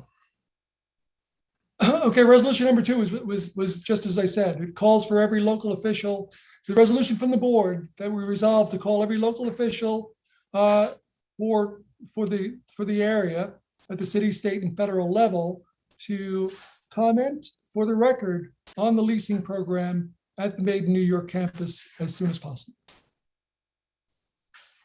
Okay, any questions or conversation on this second motion? I have a quick question. Being that we have a senator on the line, I was wondering if they wanted to comment on the project. Yeah, save yourself a letter. Senator, do you wish to make a comment on this project? I have no comments at the moment, but if I could say, please pass the resolution. Yes, I don't have a vote, but I'll get you a comment as soon as I read more on it. Thank you, Senator. Okay, so any other questions or comments on the motion? Okay, similarly to the last one, would like to do this through unanimous consent.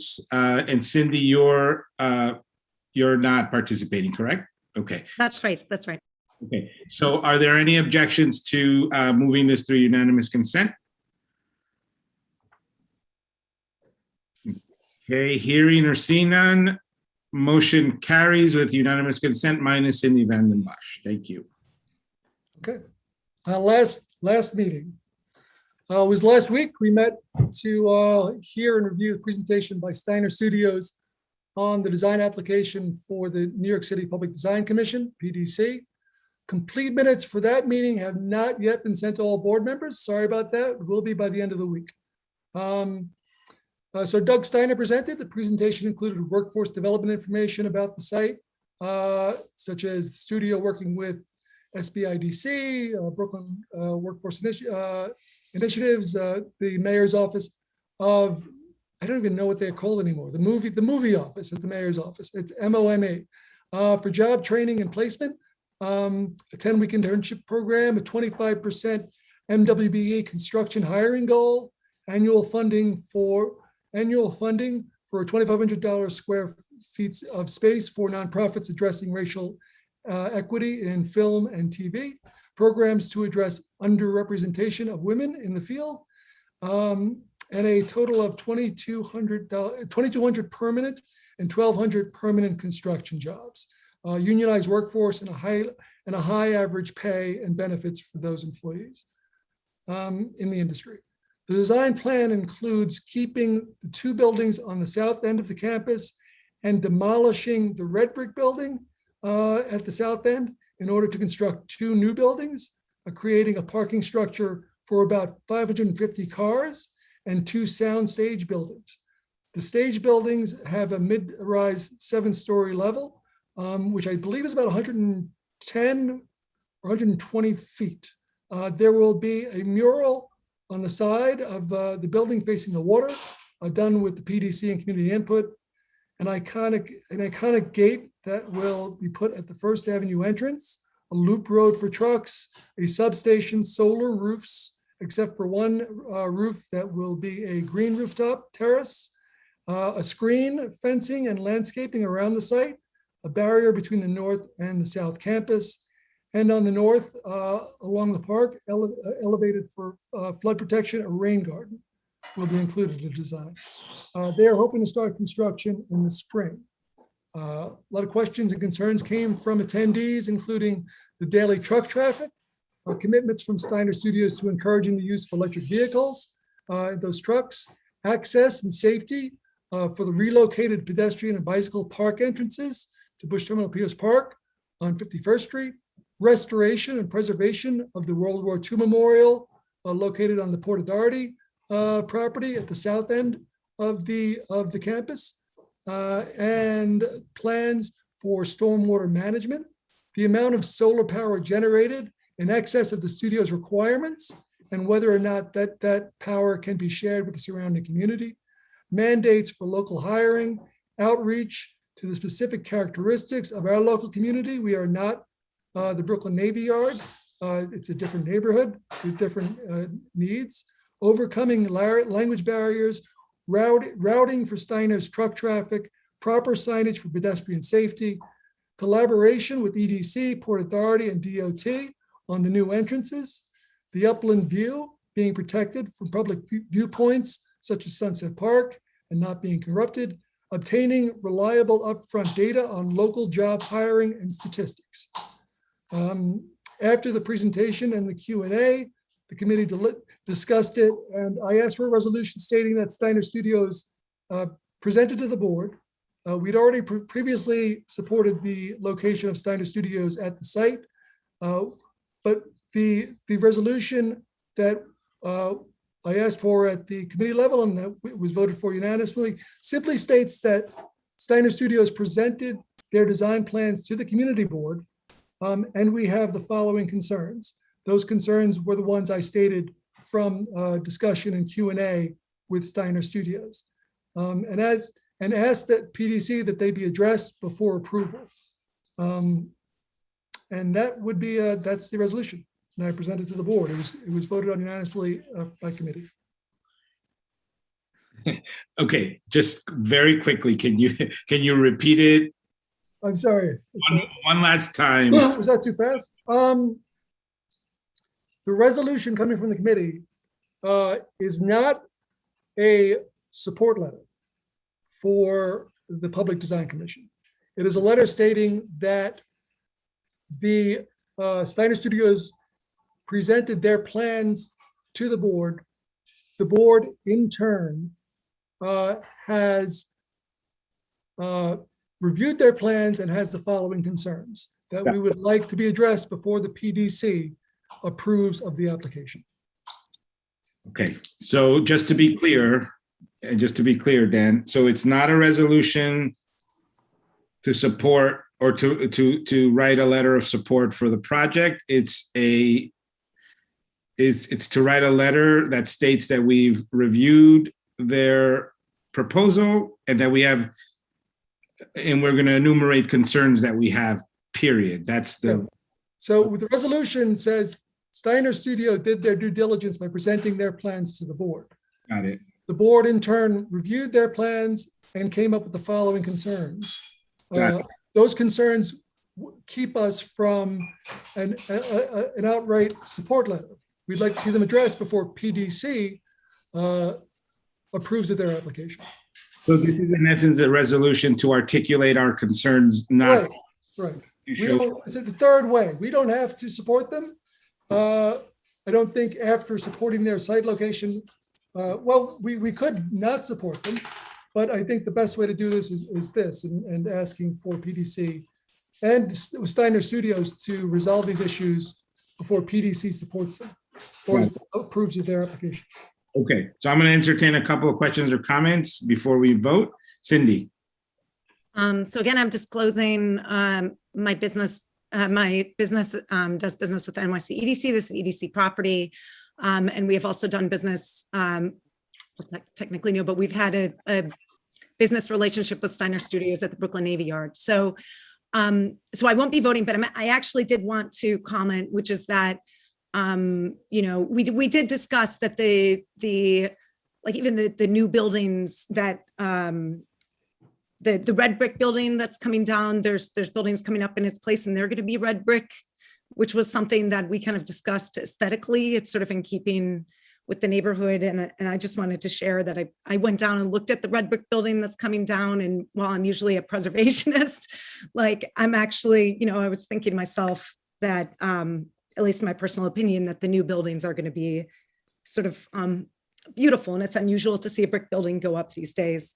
But the other thing I wanted to mention, Daniel, could you just revise, we've looked into the siting of the memorial, and would it be possible in the letter, we've contacted different agencies. I don't know if this is going to be in the district manager report, but it may not sit on the Port Authority. It's unclear right now, I think, and Jeremy, correct me if I'm wrong, but which property the World War II, the Naval Armed Guard Memorial sits on. DDC was not, I'm sorry, DCP was not able to give me a clear answer on that. So we don't have an agency determined yet. However, Cindy, I did speak to you earlier about how we're strategizing on this. Right. So maybe in the letter, rather than specifying the property that it sits on, just an effort to include, its care and maintenance and potentially making it publicly accessible with interpretation. It's fine. No, that's fine. If it's pertinent to this resolution, then definitely put it in. I'm wondering if that, because the photos you sent, I don't want to get too deep in the weeds on this. And I want to thank you again, as I did in the committee, for actually pointing out this. I wasn't aware of that memorial, and I'm familiar with the area. But that might be sanitation has all sorts of bric-a-brac around there. I'm wondering if those guys are pretty good at preserving memorials when they want to. I'm wondering if they can be involved in that as well. But as far as the resolution goes, it's fine language for the resolution. Yeah, I mean, it's near the site. So just as long as it's just included that this is a possibility that they look into this, and whether it might be included in this publicly accessible entrance to the park. Okay. Any other comments or questions for Dan on this motion? Okay. So again, we're going to vote on this. I'd like to do it through unanimous consent unless someone has an objection to that.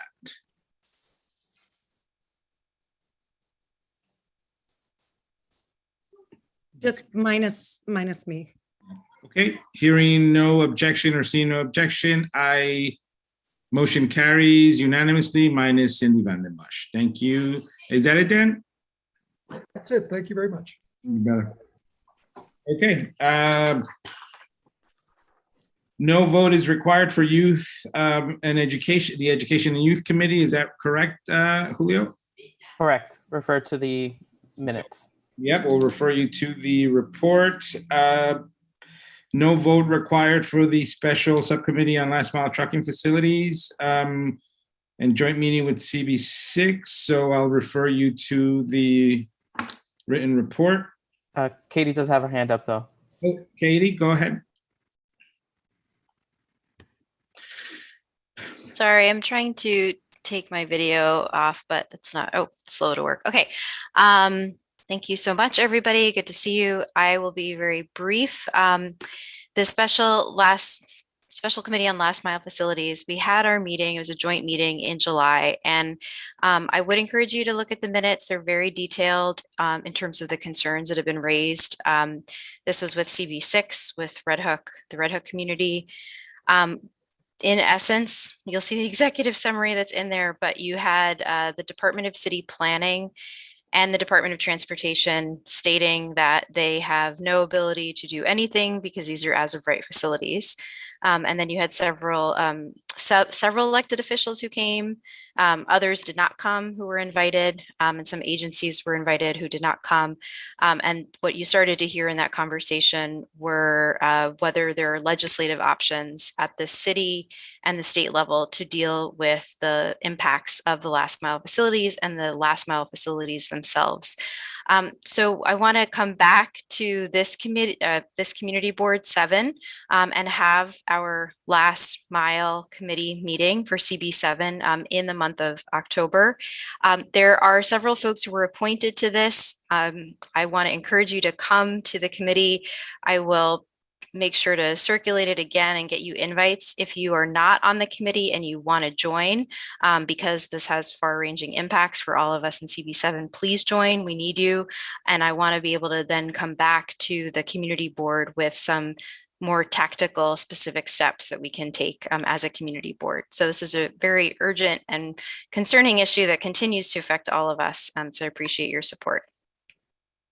Thank you, Katie. Appreciate your work on this. Okay, we dealt with transportation. So let's go to Land Use and Landmarks Committee. John?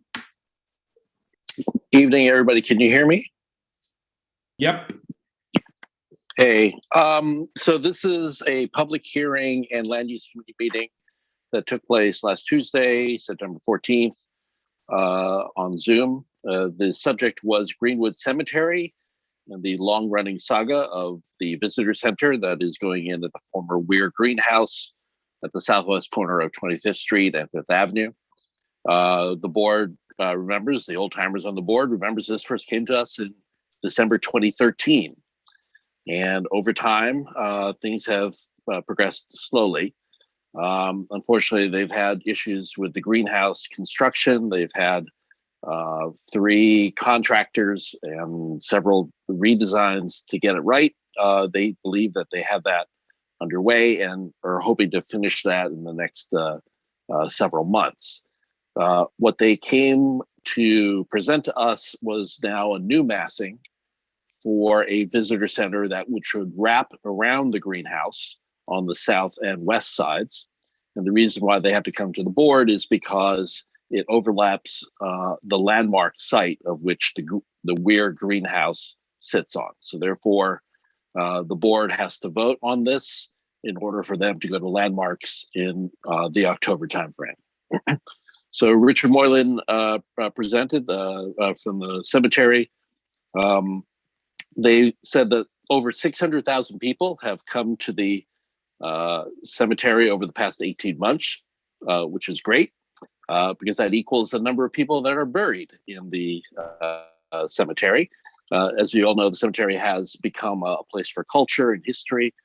horticulture, and climate change. And they are seeking ways to be a better neighbor to the community, as well as to provide a proper entrance and sort of a knowledge base so that when you enter the cemetery, you understand what's going on and how important it is to Brooklyn. So the presentation the board has, if you want to look at it, it's a PDF of the drawings of the site, and we can distribute that if you would like to look at it. But essentially, the visitor center will only touch the greenhouse on one side, on the south side. The rest of the bulk of the building will be separated by a courtyard and other separations so that it will not intrude on the greenhouse. The materials being used for the visitor center will be glazed terracotta and a sunscreen of brick and terracotta as well. The uses that the visitor center will be used for will be for events. There will be a public assembly space where you could rent for a wedding in a cemetery. I think is kind of interesting. Also inviting school kids to get a introduction to the cemetery before they go into the cemetery proper. They will also have an archive that will have the incredible amount of history in terms of artifacts that they've collected over the years. And two other programs, what's interesting in terms of education, they're going to have something for science, technology, engineering, and math, STEM program, which they've called STEMitary, and also genealogical service, where you can research your forebears, which they're calling greeneology. And these programs will be located here at the visitor center. So I believe that's pretty much it. The comments, I think, were very positive. As we know, Greenwood has been a big supporter for Community Board 7, and Board 7 has also supported Greenwood in the same way. It is one of the great resources of Sunset Park.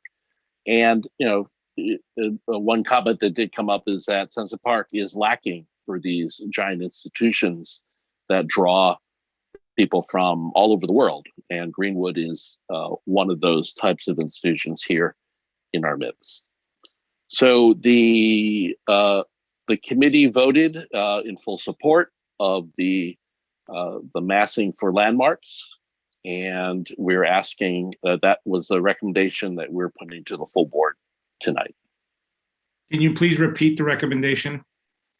The recommendation is in support of the new massing and design that was presented to us at the Land Use Committee meeting on September 14th. Thank you, John. Okay, one or two questions for John, if any, and if not, I'd like to move the vote. Cindy. Very sorry, but I also have to disclose that my company has done business with Greenwood Cemetery, public tours and consulting, and may do future business. So I'm not eligible to vote this time around, but I'll add, I'll still share that I wholeheartedly support this. It's been a long time coming, and it's going to create a real opportunity. I'm most excited about the opportunity for kids and families and people in our district to really engage with the history of Greenwood Cemetery through the exhibitions. Great. Thank you, Cindy. And actually, it says, let me just make sure I'm clear. The recommendation is that the committee reviewed the massing plan and that it is appropriate for the landmark that is designated, which is Weir Greenhouse. That it's appropriate. We find that it's appropriate and in terms of landmarks. And just for clarification, John, the deliverable for them, besides the vote, is a letter that we voted in support or against the recommendation? Yes, exactly. Thank you. Okay, so I'd like to go ahead and do this through unanimous consent unless there are objections. Okay, you have Ray Acevedo, you object to this? Okay. So let's do well, what part do you object to? The recommendation that John articulated or the unanimous consent? You gotta unmute yourself.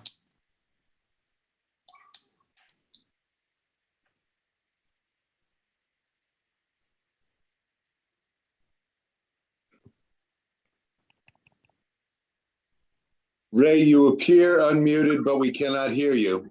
I just put him on my phone. Go ahead, Ray. Did he say that they wanted to have weddings there? He wanted to know that they say they were gonna have weddings. They, in the greenhouse, they are applying for a public assembly permit, which would allow for gatherings of 75 people and more. And the assumption is that you could have events like a wedding or a public meeting or a church event or some other thing that you could rent the greenhouse for. All right, it's only in the greenhouse, not in the cemetery. No, we're only talking about the site at 25th and 5th, the Weir greenhouse site that's across from the cemetery. Okay, I'm fine with it then. I'm a yes. So let's, Cesar, I could just want to make one technological suggestion. Cynthia, when you do that with your cell phone, just mute your own. I'm sorry, we're gonna get the feedback anyhow. You have to have your microphone on them. That was Ray's. You may want to mute your sound so we don't get the feedback. Gotcha. You can leave your microphone on, but mute your sound. Gotcha. oh boy. Okay. All right. Let's get this vote done. So I don't think there's any objection to unanimous consent. So it looks like the motion carries. Yes, the motion carries. Thank you, John. That's the fastest land use report I've ever given. Yes, indeed. Okay. Let's go to the Housing Committee. It seems like there was a tabled report and there's a vote required. Antoinette? Yeah, hi everyone. So I have some updates to share from our last meeting. And also just want to make a quick update. I'm not sure if it was shared with everyone, but Genesis is going to be stepping down as chair of the Housing Committee. She's still going to be on the Housing Committee.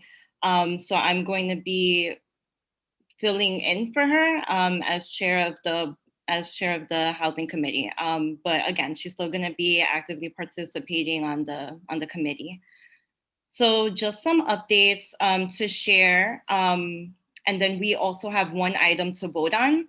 So just some important things to mention that were mentioned at the very beginning of this meeting is that New York has extended the eviction moratorium for residential and commercial tenants. And this is through July 15th. So if you or anyone you know is in need of rental assistance, they can apply at otda.ny.gov. And this is open to people who are undocumented, without leases, and with high amounts of rental debt. So it's really strongly encouraged that if you or anyone you know with rental debt is really strongly encouraged to apply. At our meeting in June, the Fifth Avenue Committee, they presented and shared updates on 3 of their housing development projects. I have detailed PowerPoint slides that they shared, so I'll make sure by tomorrow to circulate that so you can look in detail at each of those projects. But the first is the senior housing development at 6309 4th Avenue. And that's a 9-story building that's going to provide 84 units of senior housing, including 26 units for formerly houseless seniors and 5 new UPK classrooms. The Fifth Avenue Committee also shared an update on their building rehab project, and that's at 329, 345 50th Street. And those are apartment renovations, so 48 units, 15 of which have residents over 62. And some benefits to the residents include apartment renovations, such as new doors, new kitchens, bathrooms, paint. There's no change in rent. There are aging in place accommodations, broadband, and lower energy costs. And then another thing that's really important to highlight is that the application for the Sunset Park Library housing project, and that's at 5108 4th Avenue, that has not yet gone live. So the application for that housing project is not yet available. The 5th Avenue Committee, they anticipate that the application will go live at the end of the month, but they don't have a definitive date. They mentioned that the application is pending approval from the city and state. So once we have information as to when the application will go live, we'll make sure to circulate that with everyone. And then now for the item that requires a vote, also at our last meeting in June, there was a presentation by the Cerebral Palsy Association of New York State, and they're also known as Constructive Partnership Unlimited, and they're developing a boarding home for 6 children in the district under the auspice of ACS. The children are between the ages of 5 and 12 with a diagnosis of developmental and intellectual disabilities. The agency, Constructive Partnership Unlimited, they previously served adults with the same diagnosis at the same location for several years. But sadly, several of their residents passed away during the pandemic. So now the agency, they're looking to have a boarding home for children, and they're looking for the housing committee and the board, at CB7 to submit a letter of support to ACS to support the boarding home. And the housing committee voted unanimously to send a letter of support to ACS. So that was the item that required a full board vote. Cesar and Antoinette, if I could just interject. We had to send, since there was a time frame on this, we sent an interim letter that said there was a vote from the housing committee, and that once in support of this project, and that once the full board had the opportunity to vote, we would update that and send an additional letter. Thank you, Jeremy. Great. So I think this is the moment and the opportunity that we have to actually do that, to have a vote and to have a permanent letter reflect our vote. So Antoinette, just one more time, repeat. The request is for us to vote on a letter of support that will go to ACS supporting the creation of this group home in the district, correct? Correct. Okay. Any questions or questions, Senator Brisport? Yeah. Hi, sorry, it's not about the vote. It's just a point of information just for the extension of the eviction and foreclosure moratorium. It goes through January 15th. I think I heard a different month in the presentation. Thank you for that clarification. Okay, so back to the vote. I'd like to do this through unanimous consent, unless there are objections to that. Okay, hearing or seeing no objections, the motion carries. Thank you so much, Antoinette. And I'll just, you and Jeremy should work on actually drafting the final letter of support. Thank you. Okay. Asian Affairs, do we have a vote? Is there a vote? Paul, are you with us? Yes, I am. I am not so sure whether we have a vote, but I just want to quickly pinpoint during the last couple of months, we have been really involved with the Transportation Committee regarding the conversion of 7th and 8th Avenue into one-way street. So I guess I have been a CB7 board member for almost 30 years. And this is the biggest challenge that we are encountering for the Asian community.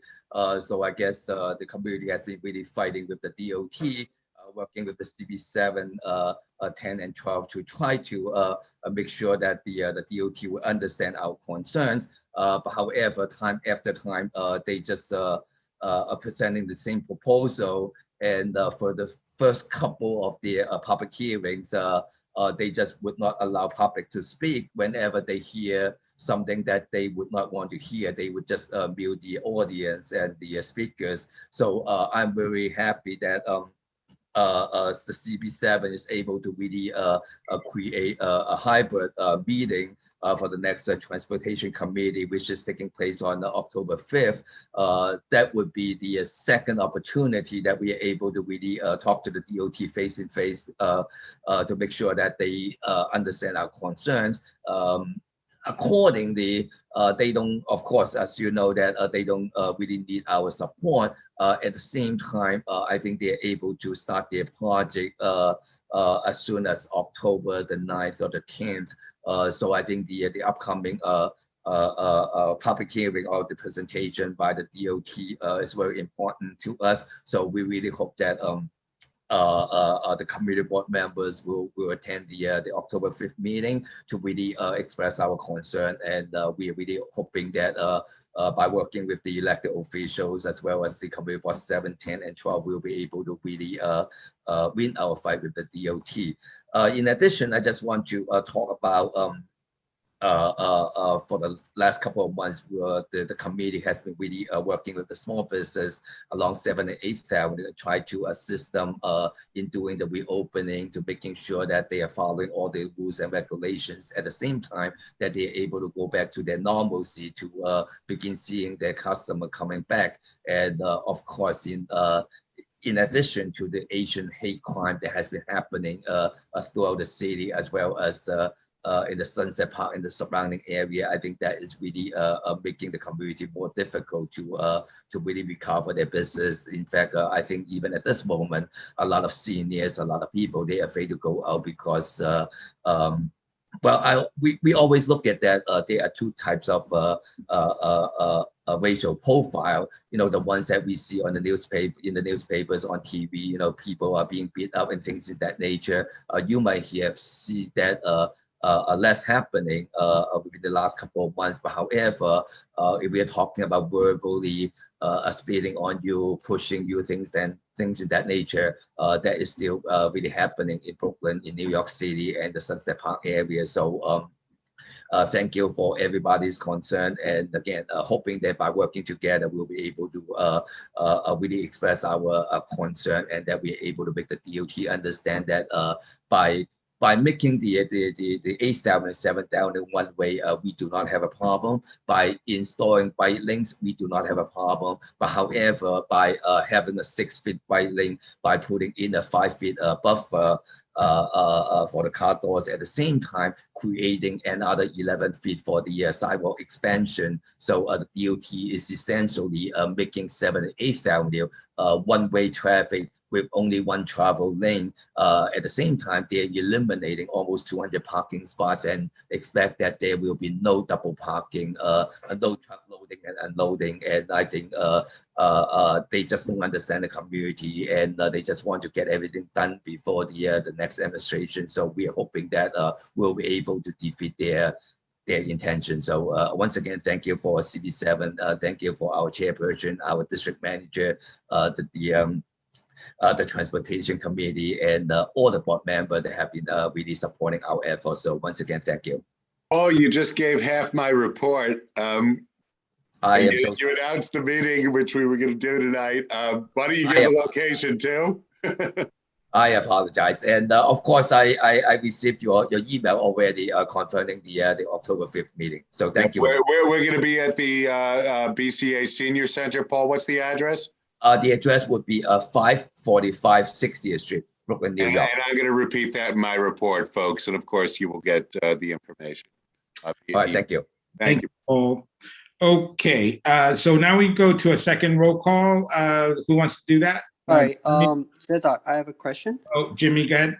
Question. Sorry, do we have anybody confirmed from DOT? Is that the commissioner or? Jimmy, this is all in my report.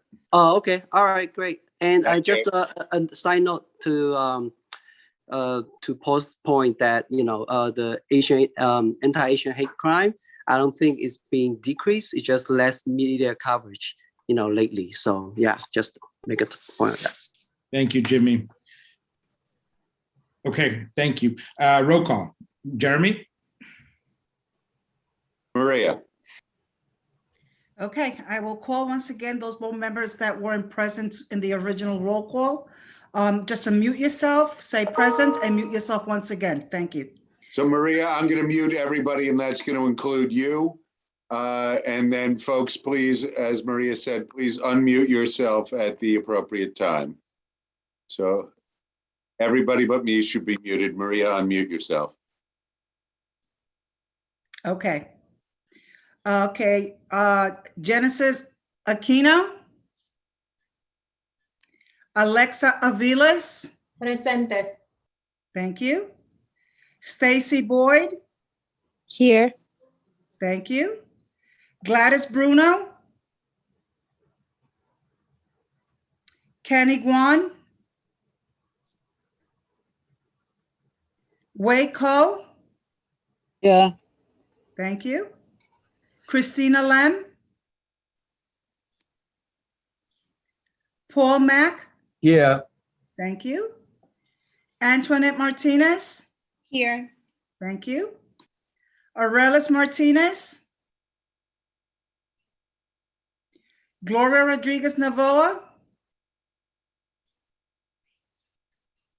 Gloria Rodriguez Navoa. Karen Rolnick. Sam Sierra. Okay, that's it. Thank you, Maria. Okay, so let's get right to the next item, which is let's hear from elected officials or representatives. Do you have a list, Jeremy? Shall I just call them? Yep. Okay. Well, not an elected official representative, but an agency representative and our neighbor, Roxana Benavides. Would it be all right if I call her? Roxana, you can speak. Hello? Yes. Hi, just I just wanted to say thank you and for holding the meeting and inviting me to do this. We would like to say thank you for coming in and participating in at the library. And we have a program that we're going to be holding on a special meeting that we're going to be holding on Sunday. It is about in coordination with, in collaboration, I should say, in collaboration with the New York News, and we are partnering with the city newsroom, I'm sorry, to challenge the language we use to refer to immigrant communities. The meeting is going to be taking place at 2 o'clock, and it will be in the library. So everybody is welcome. We hope that you're able to join us, and you can RSVP online, or you can call a telephone number 917-720-6244. We are fully open at this time. We are open at this time with limited service. We continue to do our virtual programs, story times, and also technical and gaming programs for teenagers. But I also want to highlight that we also are providing what we call Asa Tech, and that is when they can do it online. The patrons can come, can actually reserve a time for customize actually questions that they may have related to technology. And that program is on Wednesdays at 3 o'clock. We also are doing computers reservations, the whole speak up, the library card sign up, print on demand, reference assistance, and public restrooms are available at this time. Our public library also did an opening in general for the public, in which we encourage the participation of partner organizations in which they will apply for our incubator program, which was an opportunity to receive up to $10,000 for a program that they wanted to propose in collaboration with a library. And we are so thankful for many organizations in the community who show interest in partnering with the Sunset Park Library. The closing of that letter of interest was last Monday, but we thank everybody who actually included the Sunset Park Library in particular about that. Mobile vaccination clinics are available in different sections in different libraries in Bushwick and Canarsie and Cypress Hills, Spring Creek, and New Lux libraries. They all have that. So thank you very much, and we hope to see you at the library.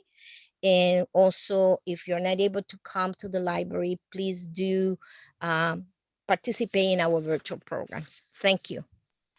Thank you, Roxana. Just quick note, we just passed the 2-hour mark. So I would like to encourage all of the rest of the remaining speakers to make their comments quick. I'm going to trim my report, and Jeremy, maybe you can do the same with yours. I will do the same, Cesar. However, your timing is poor because I just realized Assemblywoman Martinez has joined us. So I've made her a panelist, and perhaps you'd like to call on her next. Absolutely. Let's go with the Assembly member. Yep. Marcella? Yeah, good evening, everyone. It's really nice to hear everyone's voices. I kind of miss these meetings in my new chaotic life. So I will try and be quick because I know about time. Really just want to talk about the Excluded Workers Fund. Again, funds for undocumented folks that did not have access to any other help, financial assistance during the pandemic. My office alone has done close to 600 applications. So we want to make sure folks still know about the program and applying. The rent relief stuff, that money is there available too. I want to make sure that folks know that there's also relief for the businesses. So there's a small business recovery grant that can be used to pay the rent, the mortgage, and property taxes. The moratorium is not just for residential evictions, it's also for small businesses facing financial hardship. The eviction is on the mortgage and tax foreclosures as well. So if folks need assistance, please get in touch with us. Vaccines, for folks that don't know, folks that are homebound, they can get the vaccines done at home. Really quickly about what Paul Mack mentioned and the 7th and 8th Avenue traffic lanes. I was at the CB7 meeting. They are not very happy with it. They voted it down. There's conversation that they actually want to reach out to CB7 about joining together. And in any way I can be assistance, like providing a letter of opposition, I'd be more than happy to. I think that it's very disrespectful that they continue to come to our community and present cookie cutter solutions when they're not really talking to our folks, and they don't understand our communities. And I think that's it. Thank you. Thank you. Okay, go ahead, Jeremy. I have John Watkins next.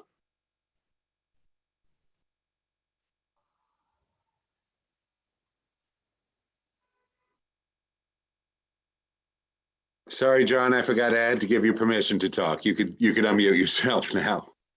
All right, there you are. Can you hear me now?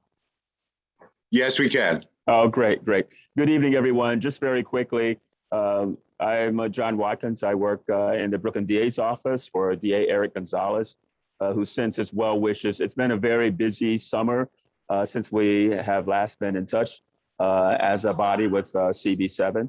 And so I just wanted to just quickly update you in terms of a lot of the things that the DA has been doing. Just very quickly, if you would go to our website, brooklynda.org, I really encourage people to visit our website. There you will see the work of the DA and his team of ADAs. Every day, or practically every day, there are press releases that are being released about the work of the DA's office, prosecutions that are going forward, and that things that are very, very pertinent to the community. I heard the comment about the violence against our community, our Asian American residents. That's something that's very important to us. We do have a hate crimes unit. So please, if anyone's experiencing that, do not hesitate to be in touch. I'll just sum up. Again, my name's John Watkins. You can reach me at my email address at watkinsj@brooklynda.org. So please get in touch if there are any issues, and again, have a great night, and I'll see you next month. Thank you. Thank you, John. Several of our liaisons have started raising their hands to make sure that I recognize them. That would be a lot easier for me, although I do recognize most of your names. So feel free to raise your hand right now. I have Frida Zaruda next. Zarita, excuse me. Frida? Oh, I'm sorry. I keep forgetting I have to give permission to talk. Hi, everyone. There I you think go. you can hear me now, right? Yeah. Yep. All right. Hi, everyone. My name is Frida. I am one of the community liaisons for Senator Myri's office. I do have a few brief updates.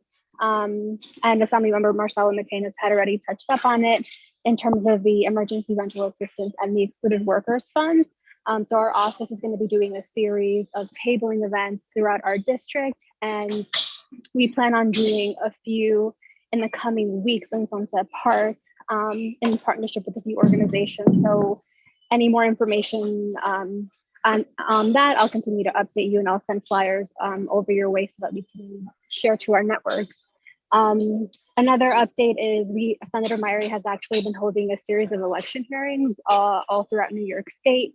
So the intention of these hearings was to really gather voters to share their experiences, their suggestions and ideas for improving our elections and also protecting our voting rights. So we did a few hearings throughout New York, including Brooklyn, Albany. He went to Westchester, Syracuse. So he was pretty much everywhere. So it was a pretty busy summer, but really, really good work that we've been trying to do in connecting with our communities on the election reform front. So please feel free to go to our Facebook and our Instagram. A lot of the information in terms of the progress on the information that we're gathering from voters on elections, it will be there. And any future events will also be on our social media. And then lastly, just our office hours are Monday through Friday, 10 a.m. to 5 p.m. You do have to make an appointment. So you can call our office at 718-284-4700. So you can make an appointment with me or any of the other community liaisons in our office. And I also do satellite office hours in the office of Assembly Member Marcelo Matenas every Monday. So for anyone who is just looking for assistance, definitely Marcelo's office is a wonderful place to go and get help. And then I'll also be there. And that's it. Thank you. Thank you, Frida. I have Edward Cerna next.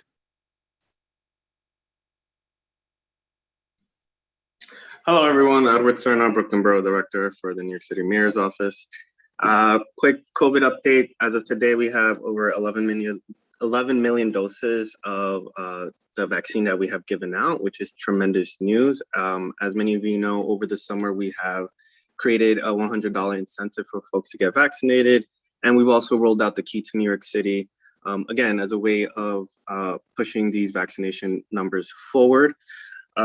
So as always, if you need a vaccine, go to nyc.gov/vaccine. Also, it is Climate Week. The mayor today announced the expansion of the New York City Carbon Challenge. That initiative is a public-private partnership between the New York City Mayor's Office of Climate and Sustainability and leaders in the private and nonprofit sectors. This partnership will bring 13 new participants into the initiative and will set carbon neutrality in select buildings around the city as early as 2030. Buildings are the largest contributor of climate change and greenhouse gases in New York City. And so this pledge will remove 360,000 metric tons of carbon emissions, which is the equivalent of taking more than 78,000 cars off the road.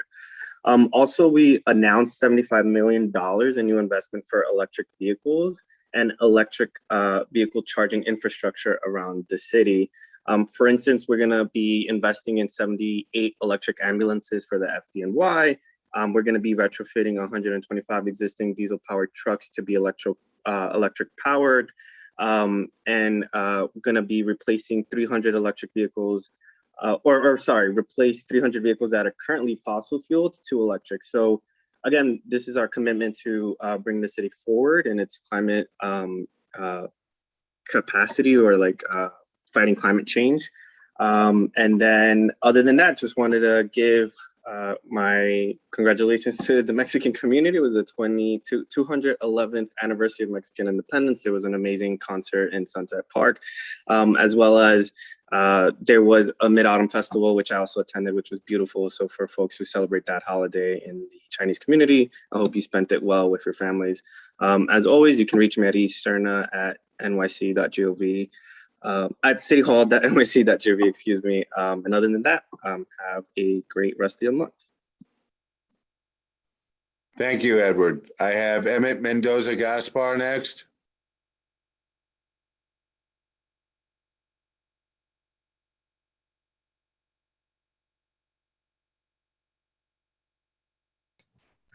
Hey everyone, Emmett here. Just wanted to reiterate some of the stuff that Assemblymember Marcelo Matenas brought up. As you may know, we are a new office who came into the district in January. Our office hours are Mondays, Wednesdays, and Fridays from 12 p.m. To 5 p.m. here at 4907 on 4th Avenue, right between 50th and 49th Street. Right now, our biggest priorities is making sure that we are able to help as many people apply for the Excluded Workers Fund as much as possible. Just a report on that, as of earlier this week, close to over 50% of the funds have already been approved and delivered to the much needed families who need them here in New York State. And we're continuing to make sure that outreach is provided to the most impacted here in our neighborhoods in Sunset Park, that people who, were excluded from any type of relief, whether it's from the unemployment or any form of stimulus checks. We're doing outreach in Spanish, we're doing outreach in Bengali, we're doing outreach in Mandarin and Chinese, Cantonese as well. So if you know of anyone, please send them our way. We'll be more than happy to help them with this relief. For getting support from the Office of City Council Member Carlos Menchaca, Team Morena over there. They're helping us a lot too, as well as Team Zoner. At the same time, we're gonna give, we also gonna be participating tomorrow at a rally that is taking place, that is being facilitated by Uprose. It's the Climate Justice Day of Action, beginning at 2 o'clock. If anyone would like to be present, Team Marcella will be there. We will meet at 462 36th Street, Suite 3A here in Sunset Park. I'm looking forward to seeing some of you guys soon, and I hope everyone has a great evening. And also happy Mid-Autumn Festival to anyone who celebrates, or Moon Festival. Thank you, Emmett. I have Faiza Azam next. Hi. So I just want to say I've just been taking detailed notes just to pass on to the assembly members. So if you live in our district, Assembly District 44, and you have any concerns with everything that the amazing panelists have said, please call us at 718-788-7221. Again, that's 718-788-7221, or you can email us with any concerns, especially with unemployment issues, the Excluded Workers Fund. We also have flu shot and mammogram vans. So just email us at Carol, CARROLLR for Robert, at nyassembly.gov. Thank you so much for this really informative meeting. And I hope to hear from a lot of you soon of anything that you need help with. I believe I've reached the end of my list, Cesar. I know most of my reps. I don't know them all. If I've missed you, please get our attention. Raise your hand. I see no additional hands up, Cesar. Great, thank you, Jeremy. So why don't you go ahead and go into your report. Thank you. It was mentioned earlier that the governor signed an order to allow us to continue to hold virtual meetings until January 15th. We joined most of our Brooklyn community boards, as well as most boards throughout the city, sending letters to the leadership of the Assembly and the Senate during that weird period where we were kind of between governors. We were waiting for one governor to become to leave and another one to become governor. So we have representatives, elected officials from both the Senate and Assembly tonight. I'd like to thank them on behalf of the board for listening to us. We sent those letters also to all of our reps, so we thank you for all the work that you did behind the scenes. to allow us the flexibility that we requested. Over the summer, I provided testimony in support of Assemblyman Abade's and neighborhood residents' Article 78 lawsuit against the Department of Transportation, demanding that the agency follow the law regarding community board review of these proposals. This actually allows us finally to have a public meeting on 7th and 8th Avenues, which, as Paul and others have mentioned, will be October 5th at the BCA Senior Center, which Paul has mentioned is, I believe it's 545 60th Street. We thank Paul for providing that for us. This is actually going to be our first hybrid meeting. So we are asking both board members and members of the public. We are limited in the amount of people who could attend. Paul has said we could fit 100 people in there with social distancing.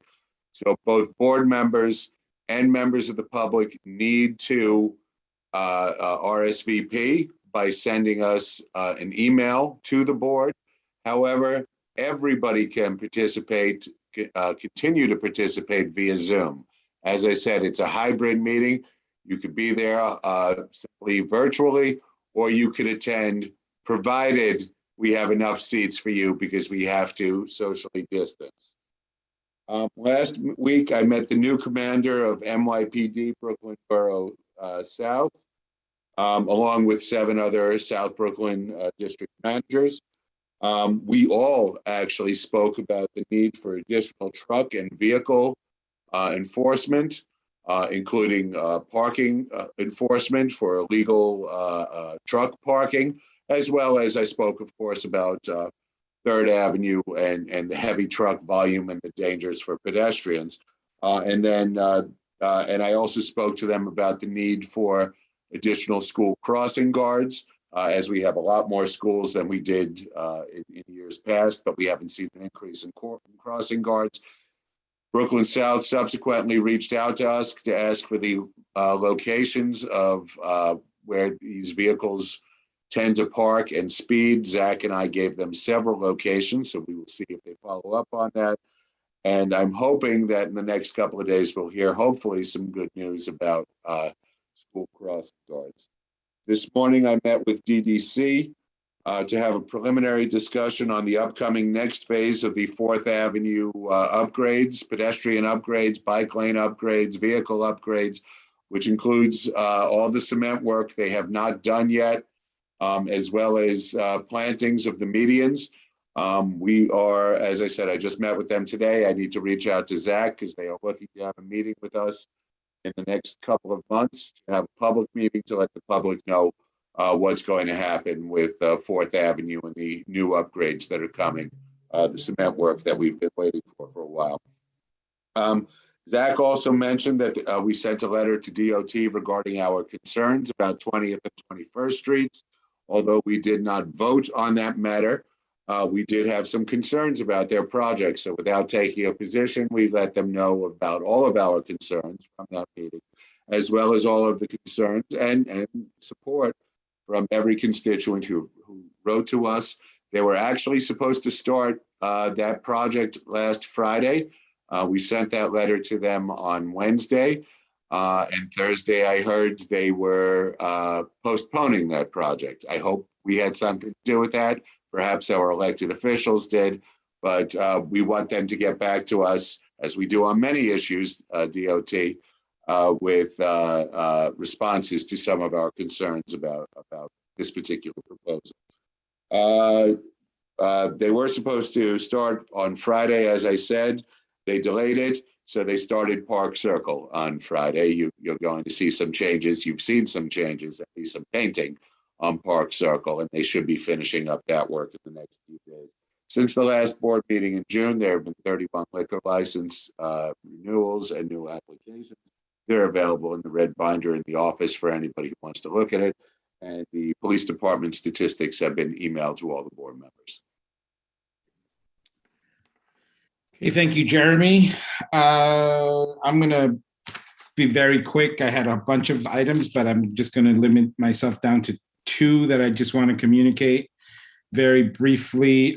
First, I think given so many changes that are occurring, particularly along the waterfront with SBMT and Bush Terminal, I think given our sort of unique position as a community board to bring forth a plan, a more comprehensive plan for the waterfront, one of the things that I want to start doing in the next several weeks is exploring with all of you, committee chairs in particular, how much interest there is to dive into comprehensive community planning.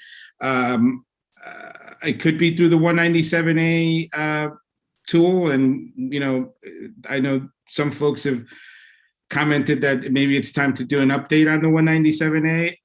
I'm not fully convinced that that's the instrument that we should use, but I'm happy to entertain that. But what I am very committed to is the idea that we need to start being a little bit more proactive instead of reactive. I think it's no secret that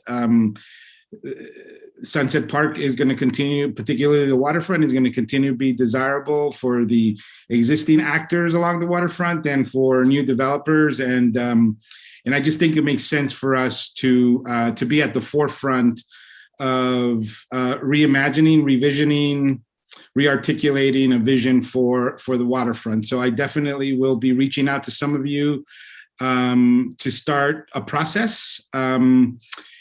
As always, my goal is going to be to make this as open, as transparent, and as inclusive as possible. So I'm making that commitment very publicly, but I want to start with some internal conversations about what's possible, right? This requires resources, it requires funding. But again, I feel very committed to the idea that we shouldn't continue to just react to folks who come here and want to develop. We should, I think, articulate our own vision. I know there are a lot of stakeholders across the district, and again, my goal is to work with all stakeholders, all elected officials.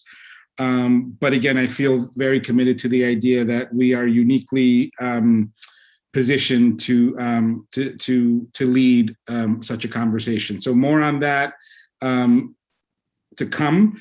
The other, in the same sort of spirit about being proactive, I think we all know that there's a new administration that's going to come into office in the next year, and I would love for all of the committee chairs to be ready. And what I'd like to ask all of you to do is to work with Jeremy to start drafting letters to the new administration. And I think really from the standpoint of your committee, really articulating not just the pressing needs, but also the awful history we've had with the current administration, and to set forth our expectation that that we expect a new way of operating. The same old cookie cutter top-down approaches to addressing our problems isn't acceptable anymore. And I think, again, I want us to be ready to go on day one when the new administration comes in, articulating our concerns, our plans, our vision, and again, setting the expectation that we don't want to do business as usual. I'm going to leave it there because I know it's late. And again, I'll be engaging with the committee chairs to start thinking about what that could look like. So let me stop there and go to the next item, which is old business. Anybody have any old business? Cindy, go ahead. Oh, I just would like to ask that we update the record for the vote for Greenwood to include that I was not eligible to vote, but was present. Thank you for the reminder. So yes, let me update that. The record that the vote is unanimous minus Cindy Vandenbosch. Thank you, Cindy. Okay, any other old business? Okay, new business? Okay, great. Here we go. So much for Keep it short. All right. So let's start with Grisel. Grisel, new business.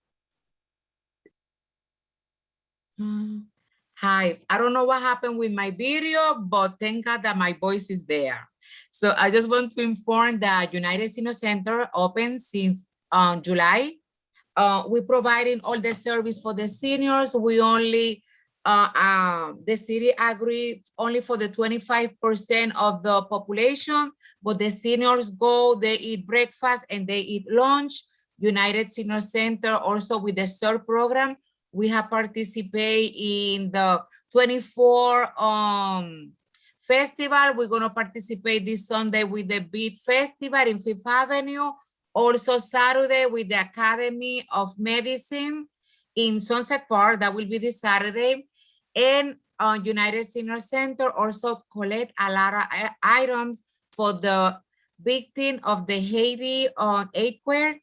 So we give everything to the prison 72nd. The seniors bring a lot of things, so we send a lot of things, also food for the pet. So United Senior Center is active in the Sunset Park community. Thank you, Grisel. Thank you. Thank you so much. Julio, you're up. I'll try to be as brief as possible. I just wanted to mention the New York State Independent Redistricting Commission released draft maps last week, which will have significant impacts for this part of Brooklyn. So I really just want to encourage everyone to participate as much as possible. The Kings County public hearing will be Thursday, November 16th. And I encourage everyone to learn more about it by visiting the redistricting website, nyirc.gov. Folks in this very room may be drawn out of the district that they live in. So it's really important that folks participate and get involved and testify if they can. Thank you, Julio. David? Only 2 times in the last 20 years has the Sunset Park Business Improvement District not produced our annual fall 15-block street festival. The year of 9/11, of course, and this last pandemic year. So I'm happy to say this Sunday from 10 o'clock in the morning till 6 in the evening, from 44th Street to 59th Street, we will have hundreds of vendors, many of the local shops and restaurants that you want to support, bounce houses in 2 locations, 2 different entertainment stages, a vaccine bus that is offering the premiums that are offered to folks to help encourage further vaccination in our community. And many of the community groups that you've heard speak tonight, like the United Senior Center, will have space on the avenue. So I invite you to come and enjoy your neighborhood, be safe, have fun, and we're back. That's it. Thank you. Cynthia, you're on. Cynthia Gonzalez.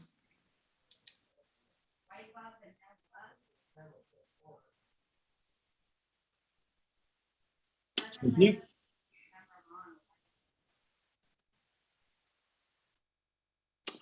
Okay, I don't think Cynthia is.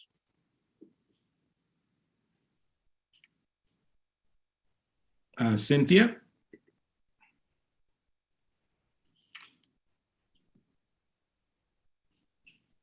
All right, I don't know what's happening, but let's go with Catherine Walsh. Catherine? Yeah, I think I'm unmuted. I'm on my Yeah, you're on. Okay, I'll learn my hand. I just wanted to say this, the redistricting part.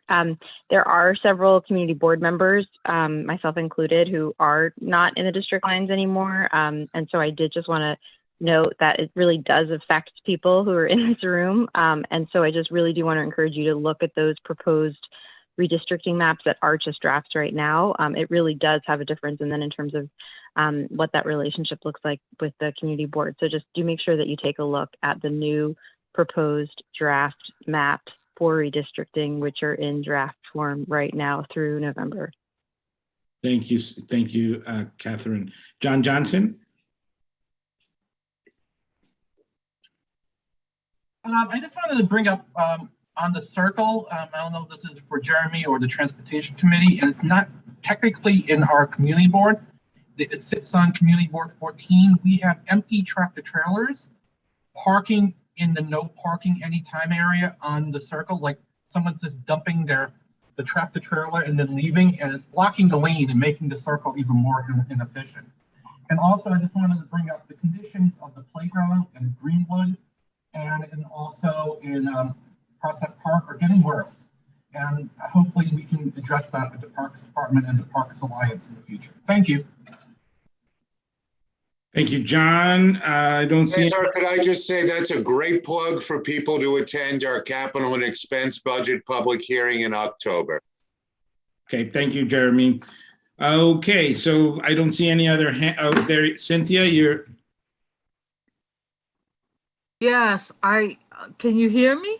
Well, now I can. Okay, I just want to first share with you that this is the 5th time that I've had to rejoin this meeting, you know, and that's very upsetting to me, because if a vote is going on and I'm not able to unmute myself, I'm not able to do anything on here, this is very concerning to me, because of course I'm like the assistant secretary and I should know what's going on with this meeting.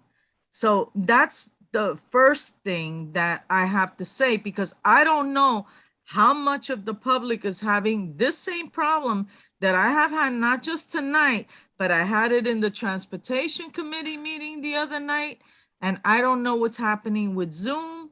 But this is very concerning to me, because, you know, I'm on the meeting and then when I'm called on, I can't respond. There's nothing that I can do.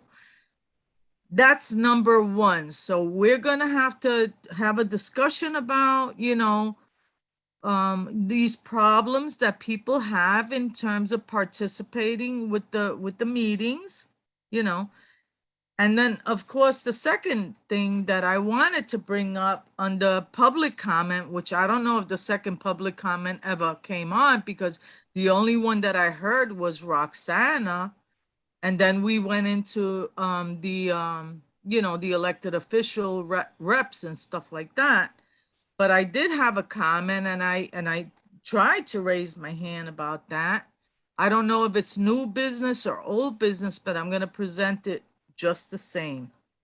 You know, everybody on the board, you know, like I'm a person that's on the board probably 30 years or whatever, you know, and everybody knows that my pet peeve has always been in the community. It's been the, how should I say, littering, and, you know, the way that our streets look. You know, that's always been my pet peeve. But now I have something that has like superseded that. And I brought it up with the Transportation Committee the other night, and I want to repeat it because I want some addressing of this particular problem. And that's that we have like motorbikes, mopeds, scooters, all of these electronic, you know, transportation vehicles, small transportation vehicles, like running up and down amok in our streets. They're on our sidewalks. They absolutely do not observe any type of, you know, traffic signs or laws of any kind. Nobody wears a helmet. I said in the Transportation Committee the other day that I saw somebody put like an infant like in the front of a scooter. There was no like it wasn't even a scooter. It's like one of those I don't know what they call them. I guess it's a scooter. You know, and they're running, zipping up and down the streets. There's no headgear, no nothing. And I want, you know, this to be addressed. I've brought this up several times, and I don't know what the police are doing about this. I don't know why there's no law enforcement going on regarding this, but it's a public safety issue, a serious public safety issue. To anybody walking the streets, anybody crossing the street, you know, it's just like it's out of control. I don't see this going on in other neighborhoods the way I see it going on here. So I really think that this needs serious addressing.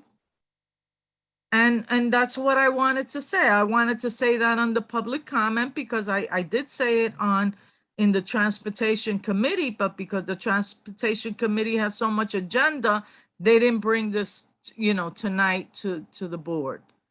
So I want something done about this. This is a public safety issue. So Cynthia, as I mentioned last night, the Public Safety Committee is meeting with the captain on October 18th. And this is a perfect issue to bring to him. And I believe Cynthia Felix mentioned that she would absolutely do that. So you and all your neighbors are invited to join, and anybody, of course, from the community, and share these. Where is this taking place? Same place you are at right now on Zoom. Oh, God help me.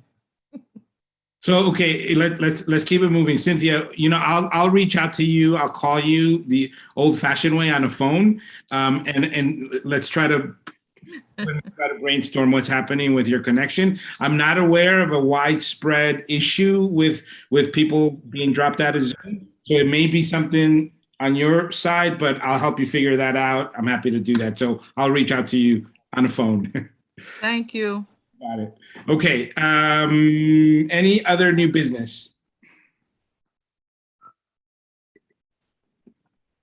Okay. Cesar, Natasha had an announcement she was going to make on behalf of somebody who couldn't be here today. All right, go ahead.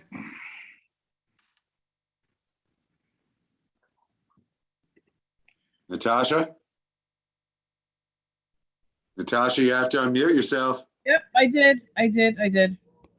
I forgot for 1 second. Okay, so I'm going to be reading a brief little paragraph from Gabrielle Napolitano Swift. She's from an organization called PS Family NYC Program Support. Okay, give me 1 second. I would like to introduce PS Family and offer our services to the community.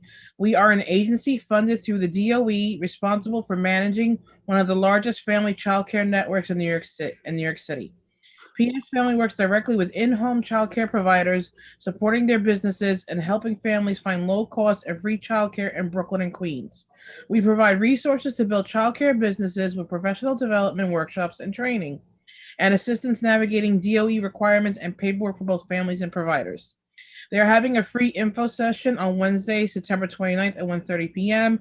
If you're interested in that information, please send us an email and I'll send you a link to register and for more information. Thank you. Thank you, Natasha. Okay, Jeremy, anyone else signed up for public comment? So I see one attendee with a hand up. Attendees, if you would like to speak, members of the public, if you'd like to speak, please raise your hand now. Shall I call them in order? Sure. Members of the public, please remember you also are limited to 3 minutes of public comment. I see a couple of hands now. So I have Lauren Holstein. You have 3 minutes to speak. Hi, how are you? Thank you. Can you hear me? Yes. Yeah, so I'd like to add to what she was saying about the scooters. It's not just that they're not even wearing helmets. They're zipping all around Sunset Park in the park itself. My 5-year-old almost got clipped twice. Some of those scooters, they're electric scooters, and you can't hear them. It's not like a Tesla where it has speakers or something like that. In addition to that, they're going through the park. I don't see why that should be allowed. People should have scooters going through the park. And outside of the park, they're going down the wrong way, down one-way streets. They're driving on sidewalks. It's all over the place. It's like a plague, and someone's going to get killed. And the reason I waited through this whole meeting, and I'm glad that this was addressed, someone else has addressed this, is that this is highly dangerous. And I don't see why the police here wouldn't see it as a major source of revenue if they just start ticketing these people. Especially, I don't see why they should be riding around on the footpaths in Sunset Park itself, where kids are playing in playgrounds and stuff. But it's, they're on my sidewalk. I'm on 40th Street between 5th and 6th. They're zipping up and down on the sidewalks like it's nothing. With, they have no helmets, I guess I'm more worried about my kid than I'm worried about them bashing their brains in, because they're gonna hit someone else. It's a serious issue, and it seems to have in the last year become a lot worse. I don't know if it's becoming a trend to have these things or what. Thank you, Mr. Holstein. I just want to also remind you and folks that we're meeting with the police captain again on Zoom on October 18th. It would be an excellent opportunity to reach out to him directly. I'm also happy to help you reach out to your neighborhood sector cops, as well as help you reach out and find out when the next precinct council is. So there are a number of venues in which this can be addressed, and we are one of them. I have Kelly Hardiman next. You also have 3 minutes, and you can unmute yourself. Thank you. I apologize. I had to join the meeting late. I'm a 20th Street resident, and I was very interested in hearing about the 20th Street issue, but then it seemed that the agenda got reordered, so I missed that. Has the CB7's letter to the DOT been shared with the community addressing your concerns? We shared it with the people who sent concerns with us. Ms. Hardiman, if you want to reach out to the office tomorrow morning, either by email or phone call, I'm more than happy to share that with you and anybody else. Okay, and wonderful. discuss the issue if you wish. Yes, thank you. You're welcome. I have Jerry C. next. I have a feeling I know who Jerry C. is, but Jerry, you can unmute yourself. No, you don't. You don't know who's Jerry C. Thank you. First time at the meeting, it's pretty good. So I have two comments. First comment is during the October 5th meeting, would there be any translation service for folks that don't speak the English language, right? And I'll let you answer that before I ask the next question. So the community, one of the problems that we have with DOT is they are not providing translation. So the community board is paying for 3 hours of both Chinese and Spanish translation. And assuming the meeting is going to go longer than 3 hours, we have asked some of our board members to see if they could step in beyond that. Okay, thank you. So my next question is comment of the first two speakers talking about the e-bikes and stuff, and they keep referring they. I think I know what they mean by they is the Asian community. Asking the cop to enforce the fine in the Asian community is actually hurting. It's going to hurt the immigration. I mean, the immigrant communities and stuff. So I think that we should have a better solution, right, before we actually walk into speak with the precinct commander, both the 66 and 72 precinct commander, before we actually go in there and complain. That's my comment I have. Thank you. Okay. Thank you, sir. Cesar, I don't have any additional hands up. Sounds okay. So with that, I'm going to make a motion to adjourn. Motion accepted. Seconded. Night. All right. All in favor? Have a good night, everyone. Thank you so much. We'll be talking very soon. Good night. Good night. Good night.